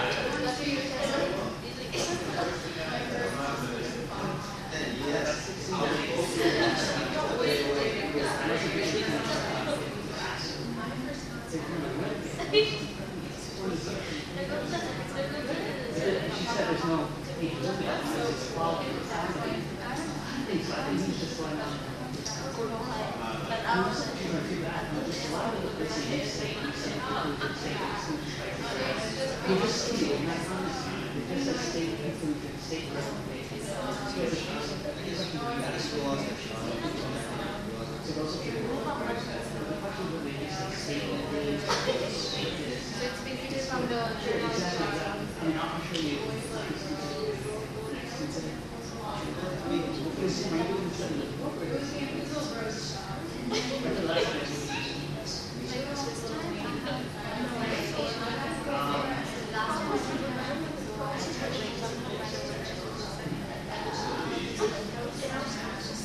yeah.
Unless someone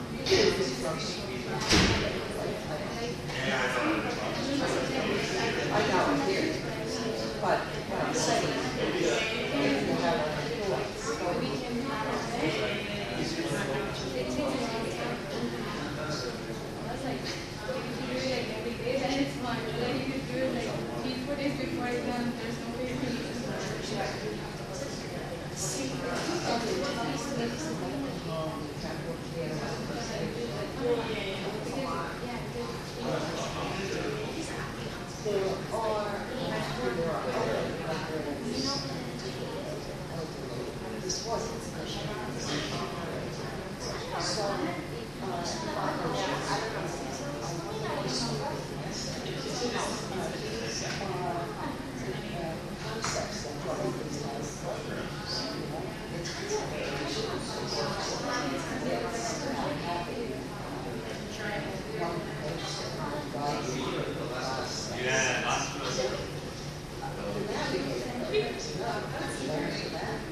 and it's not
a few more closing things. We're not going to get through all of this, but just begin to look at this. One of the most important roles of the nurse today is advocacy. It's the nurse's responsibility to inform, advise, support, protect, represent the patient. These things are more important than the physical ministrations or the laying on of hands that we do. And these things are very difficult to develop the capacity for this, and they're absolutely entwined with culture. I personally do not feel that it's the time to expect a patient to change when they're sick. I have definite political ideas about some things, like you all know that English is not the official language of the U.S. I mean, that boggles my head, but I think it should be. But the fact that a client can't communicate in English should not be a reason to give them less quality care, to ignore their needs, etc. You impose restrictions on people when they're well and can do something about it, not when they're sick. So that's why the Joint Commission, and again, the Joint Commission is the accreditor of facilities and settings for healthcare. And it started as an accreditor of hospitals, but has gone way past that. They accredit mental health centers and nursing homes and various and sundry different types of places. But they're very stringent on the issue. And there is a difference between accreditation and approval, but often the approval criteria have been pulled from accreditation or are associated. Just anyone who's listening very carefully could have picked that up in my statement. But there's a lot of emphasis on both. On allowing people to make their own decisions and on having some technology to communicate or some way. So therefore, I don't know how familiar you are with the things that appear in hospitals today. Use hospitals as an example. They have special phone lines that talk in 100 languages. You call in, and now I've seen hospitals use this, and where at all possible, it's an adjunct to the nurse speaking to that patient. But it's very helpful for basic directives. Do you have pain? How long? Who do you want incorporated in information about your condition? Critical with HIPAA.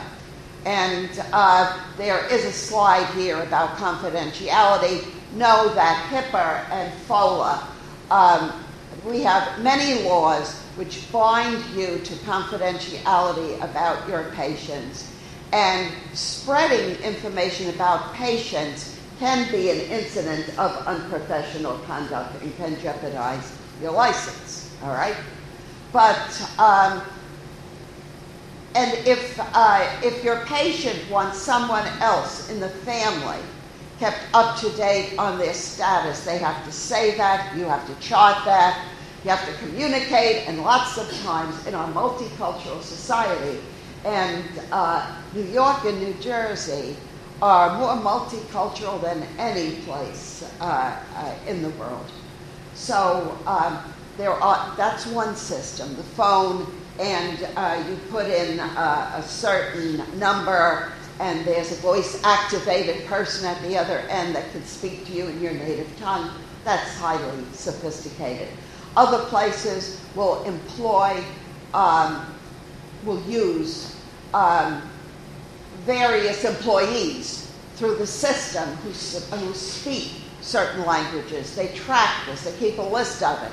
But that's dangerous, because particularly if it's a person that's unsophisticated about healthcare things, they could, through no fault of their own, be giving you the wrong information. But advocacy is definitely your role. And this takes a lot of interpersonal skills to develop. Physicians are not prepared for this. They're the worst of this, especially the older ones. They feel they're God, and what they say, the patient should listen. No, nurses know. You have to explain to that patient to the degree that they really understand, to get their permission, and then you have to advocate for them. You have to stand behind what they have decided and fight for them. And that's when it gets uncomfortable for nurses. But that, to me, is the primary role for nurses today, patient advocate. Patients' rights is a whole big area, patients' rights in general. There has been federal legislation pending since before Bill Clinton. So that was Bush 1 before Bill Clinton. A directive which flows out of the American Hospital Association's Patients' Bill of Rights that was entered as a bill to go through the Congress and has remained there for all these years. It's renewed every year, but it never has gotten through. Why? Because there is a lot of stuff in there, and there's a copy of it in your book, which can be interpreted many different ways. And frankly, I agree. Why can't we be ethical and respect one another without legislation telling us how we have to do it? And so I hope it stays buried, but it stayed buried for all these years. The patients' right movement started really with the mentally ill. And we talked about this before. The Mental Health Acts started at the very beginning of the 70s, or even before, really in Dwight Eisenhower's, you haven't heard that in a while, huh? Do you all know who Dwight D. Eisenhower was? He was the head general in the European theater of war during World War II, an amazing man, served 2 terms as president. And during his second term, there was a big study done. I don't know if he thought of it or his aides, but they wanted a study done on the mental health of the nation. And they did that.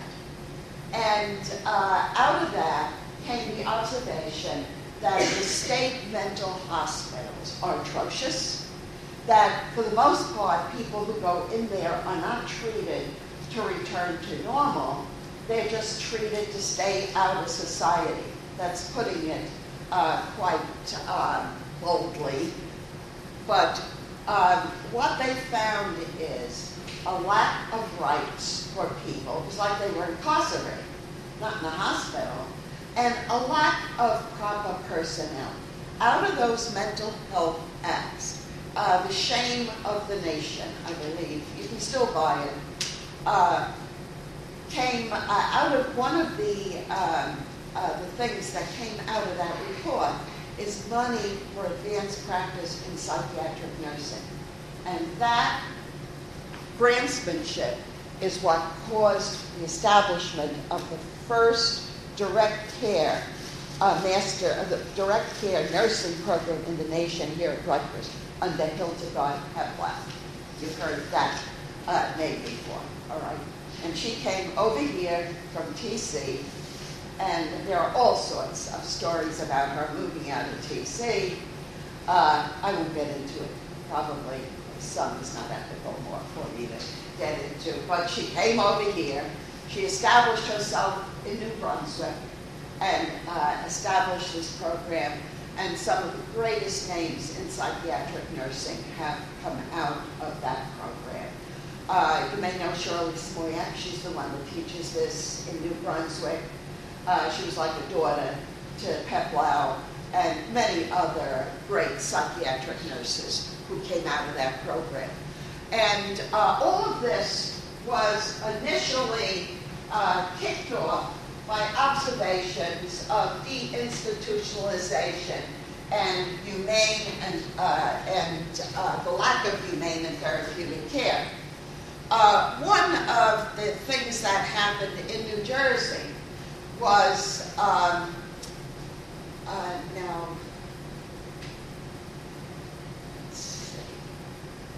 there was a big mental health suit for patients in New Jersey large psych, Doe v. Klein, that's it, Doe versus Klein. Ann Klein was our Commissioner of Health.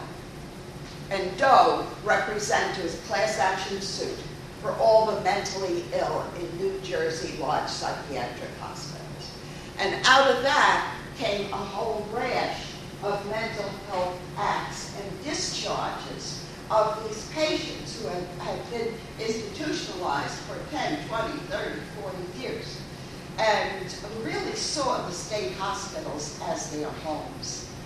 Prior to all that happening in this state, you didn't see the populations. You all know about the large numbers of mentally ill living in single-room occupancy, they're called SROs, throughout the state.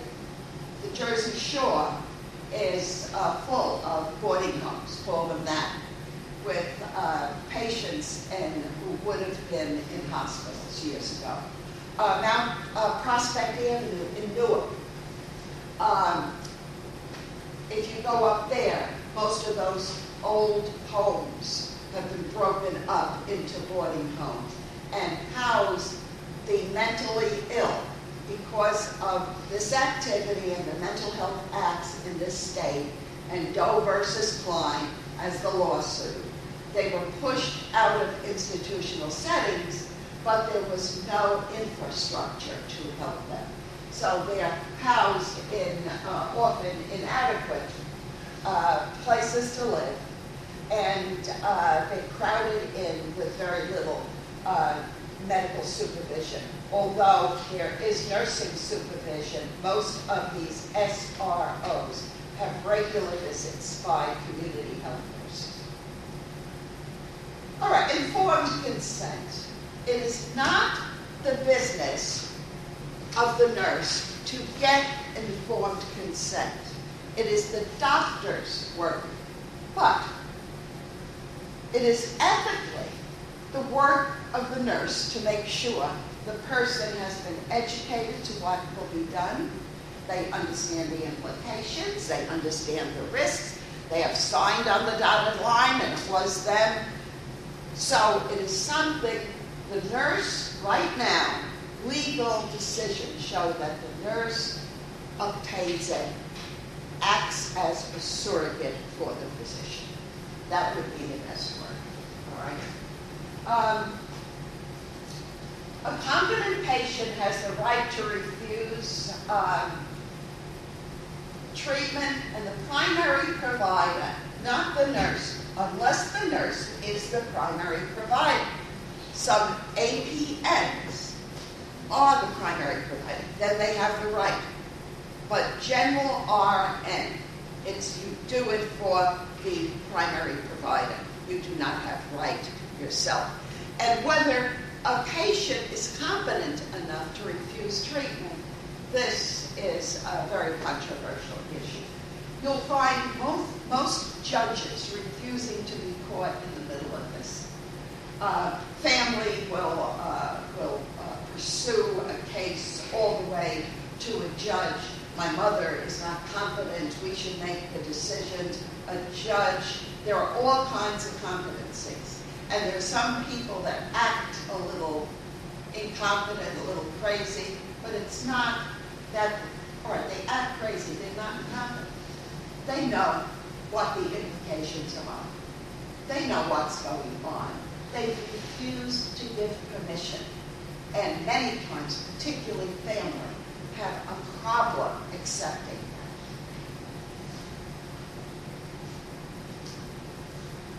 So the nurse's role in informed consent, and it's much more nicely put here.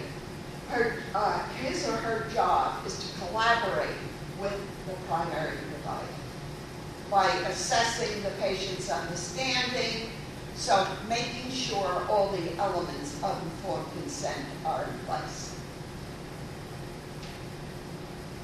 They should understand what are reasonable alternatives to the proposed intervention. They should know what the risks and the benefits are. I have a very close friend. In fact, she was graduated from diploma school with me. We started our first jobs together. She's a lifetime friend. She's dying right now, stage 4 cancer. Her children won't let her die. And you'll see many cases like this during your practice life, where a person is suffering the torments of the damned. That's about the best way I can put it. And they should be allowed to die if they want. And family won't let them. They constantly tell the provider, is there nothing else you can do? Or please do something else, when the most humane thing they could do is to whisper into their ear, Mom, I'm okay. You do whatever you want. If you want to, just let go. And it works. It does work, because often you need permission to die.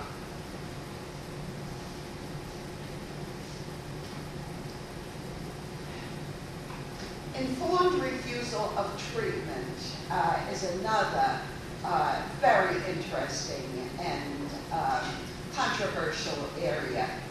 A child can refuse treatment if a judge deems them a mature mind.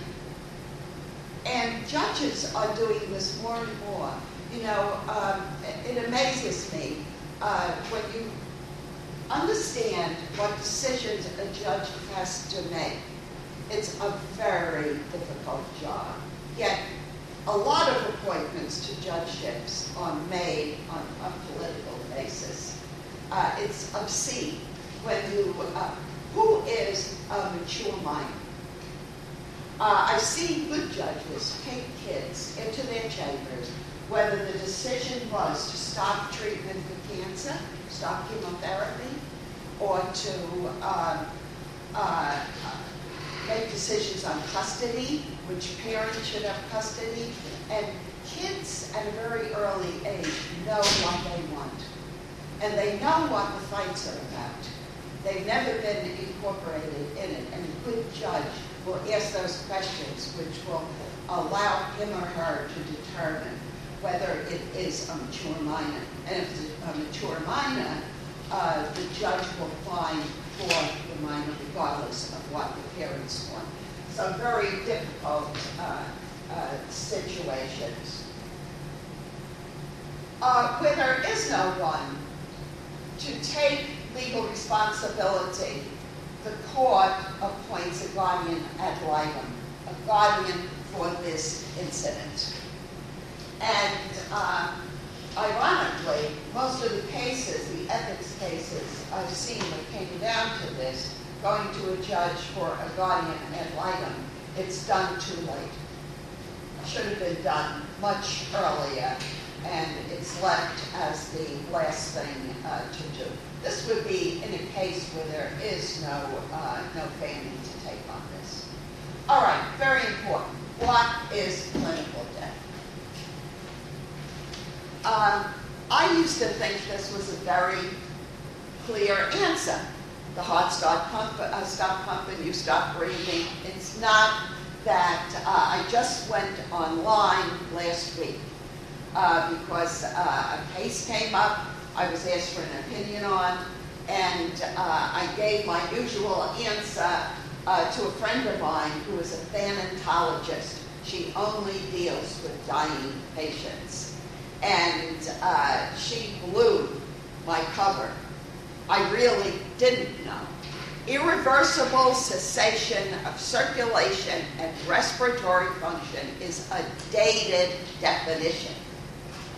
Instead, death is determined by irreversible neurological criteria in most states. But you have to go to you have to go and Google in, because some states have not accepted this more progressive definition. And this is what you get. All right, irreversible cessation, including brain stem. And those of you who have had anatomy and physiology know what that means. The brain stem controls these functions, all right?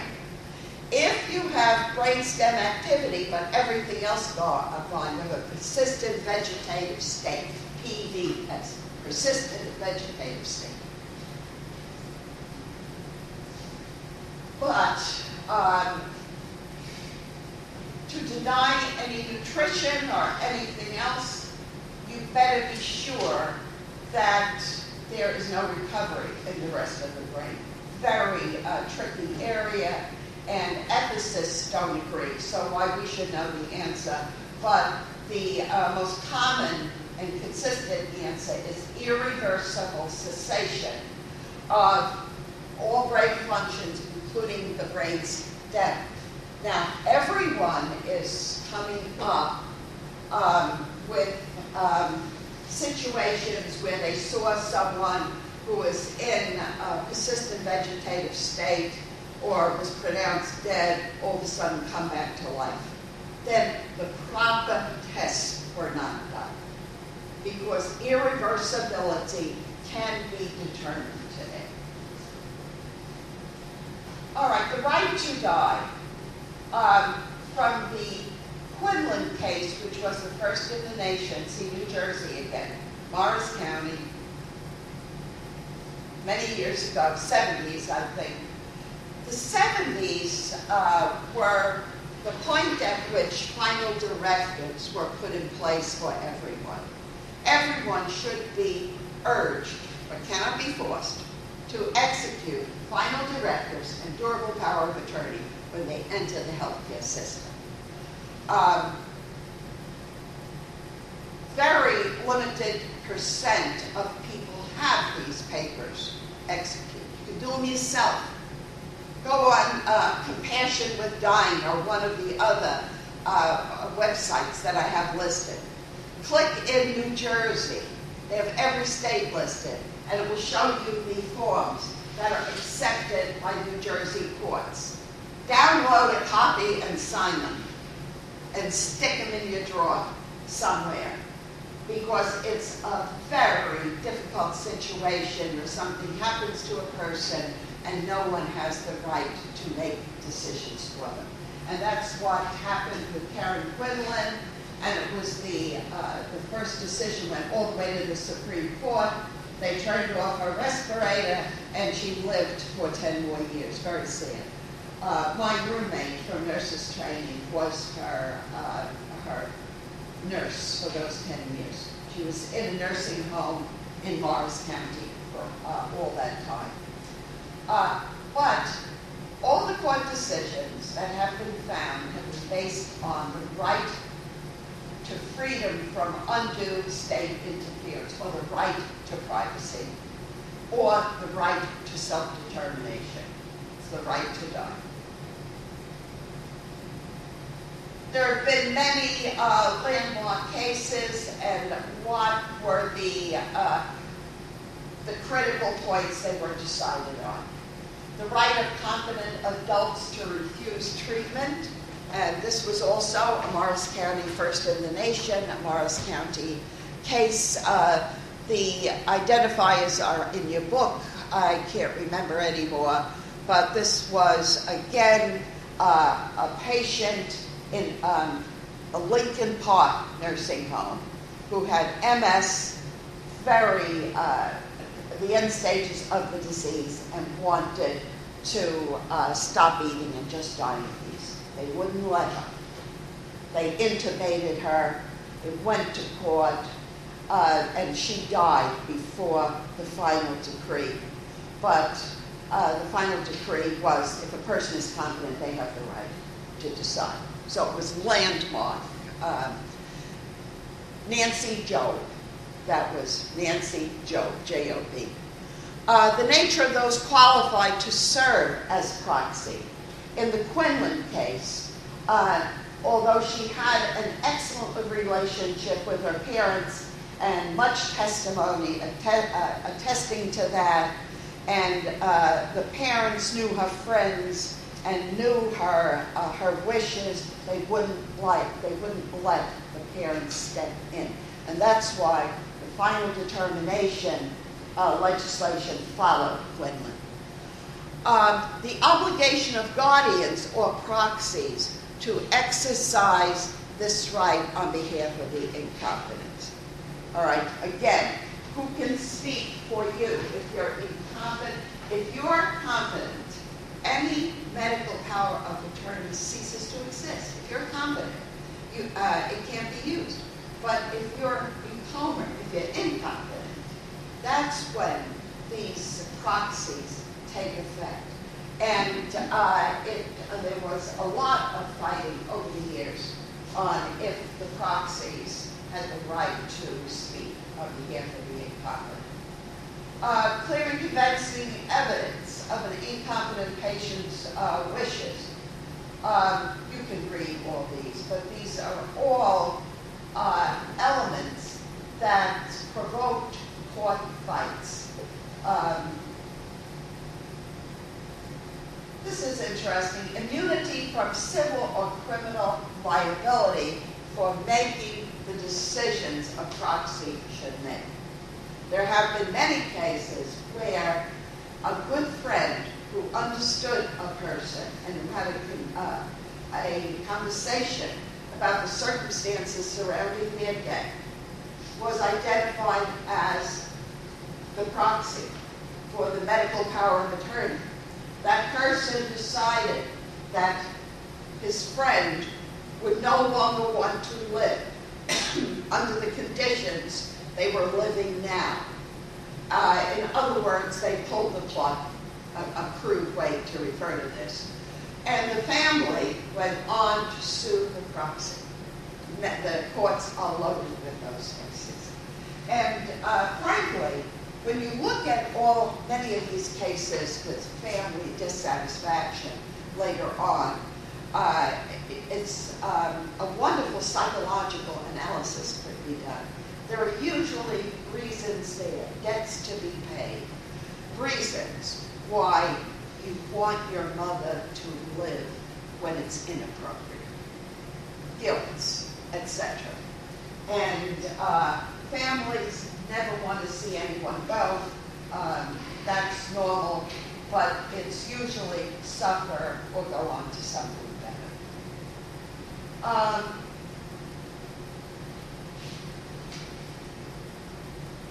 The second bullet here is one that has provoked a lot of discussion. The legal distinction between discontinuation of treatment and refusal to begin treatment. For years, if a person was on, let's say, an intravenous solution with a medication on it to raise blood pressure, that's a common intervention for many people approaching the end of life. You could not get that intravenous out of their arms if they were in an institution. Many people took their loved ones home, and they went home with the IV running and directions, and then took it out when they got home. Right?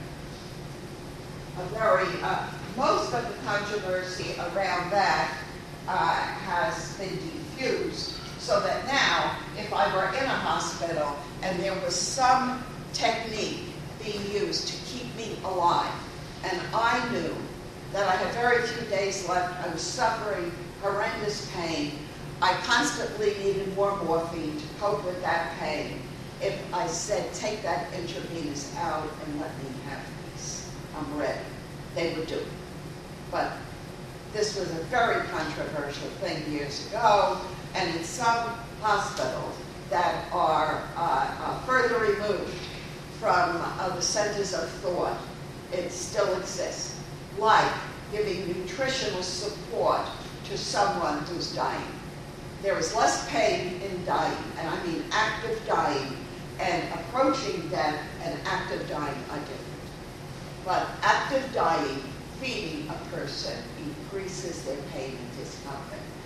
So you can always tell if you walk into a hospice setting or a nursing home and you see people actively dying who are being infused, you know they haven't, there's no one there that knows what current practice is. It's very sad. A lot of these decisions are made by ethics committee, and every healthcare facility, as far as I know, in the United States, not only New Jersey, but definitely everyone in New Jersey, has to have access to an ethics committee. Often, nursing homes might share an ethics committee between two sites. Hospitals usually have their constituted ethics committee, and who's there? People who know about ethics, and ethics is not the law. The law is different from ethics. We're going to talk about ethics next week, but usually have a clergy person of the faith of the individual to be discussed. You have nurses that know that person. You have a physician. You have other caregivers. There is a need in this state to have a community person, somebody who's very active in the community and who has their head on straight and who can give opinion. And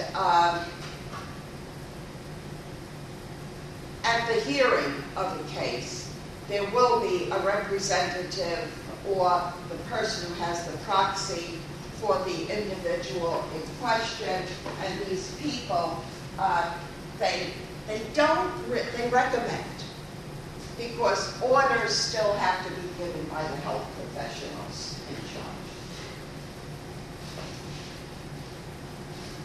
Advanced directives, we talked about what that is. It's instruction and the proxy. Instruction about what quality of life you would live with. And each state has specific forms. This was put into operation by the Patient Self-Determination Act of 1991. And this started a ball rolling for consumer control. This gave them control of their death. Now people wanted more control of their life. And from about 91 on, physicians and other providers became very sensitive to making sure that their clients agreed with their prescription. That's what is being done. What is this friend of mine? Her oncologist and her have become very close. She has active cancer for 27 years now. And he said to her, there's nothing more we can do. And, but I can try this and I can try that. Do you want me to? And she says, I'm paying you. You're talking about drugs that don't even have a name. They're experimental. So he went through telling her about side effects and about pros and cons, but she had to make the decision. Providers are very afraid to make any decision for a patient. You're expected to make it for yourself. But all of this came on the scene with the Self-Determination Act of 91. So, are there any questions? This stuff is usually, it's loaded with questions that come to mind. Please think for next week. Review your notes and think.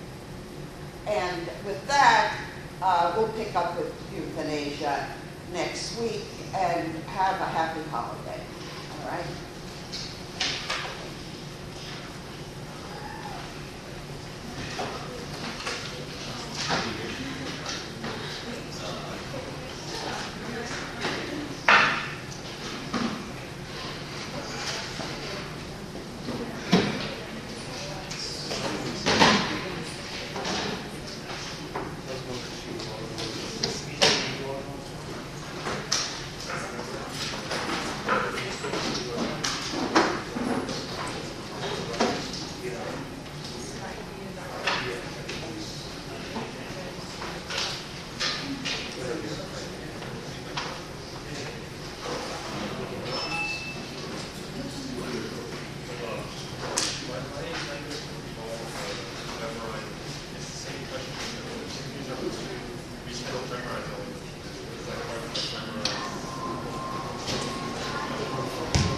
Okay, see you next week.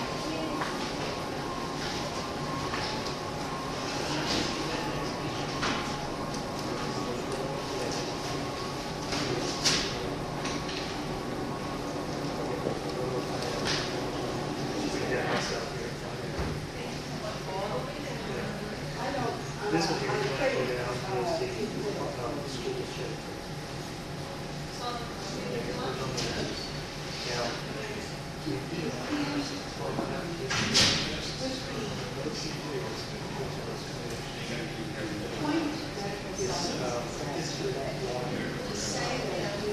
Because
Maybe he probably should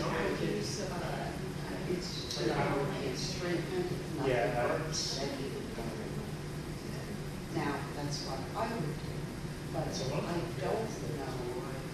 how you want to show that. When you're talking about the biopsychosocial absent Western medicine, actually herbs and vitamins, all things which you want to take. We don't want to go So it's not instead of black, it's like no, if you find it, okay. you have to find it. Well, I want to make sure I cover it, like, I have to correct it, yeah. So that's why it's important to have that. Now, Monday. And also, if it's a little bit longer than 5 of you. Yes. What time are your classes? Not 10, not 7, maybe max 8. So here's what you do. Look Go at on to the original website. Did you get it? Is it okay if I add another? Transcript.records.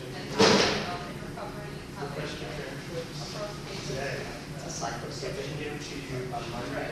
So what I And do then, do your application, do your online application. it's a psychosocial approach without avoidance of certain. They might just hand it off online. You can mention it if you He doesn't mind that. They say,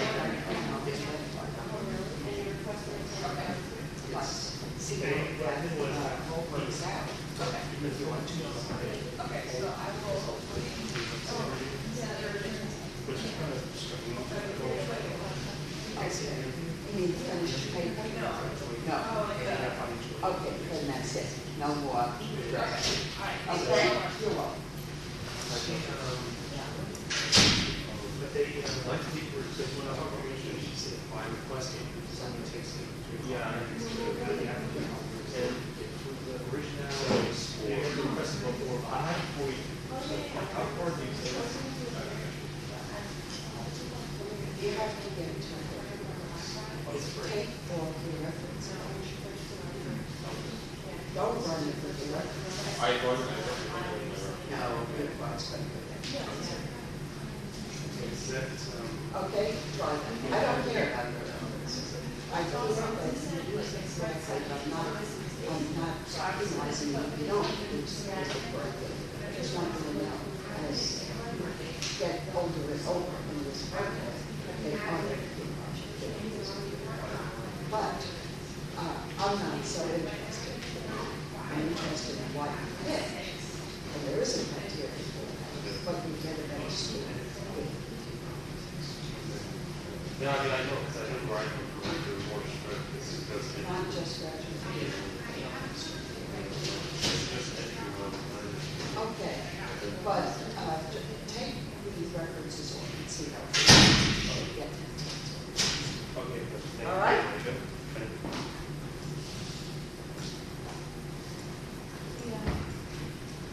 is that Tyler's school? What? Oh, Professor, is that your school?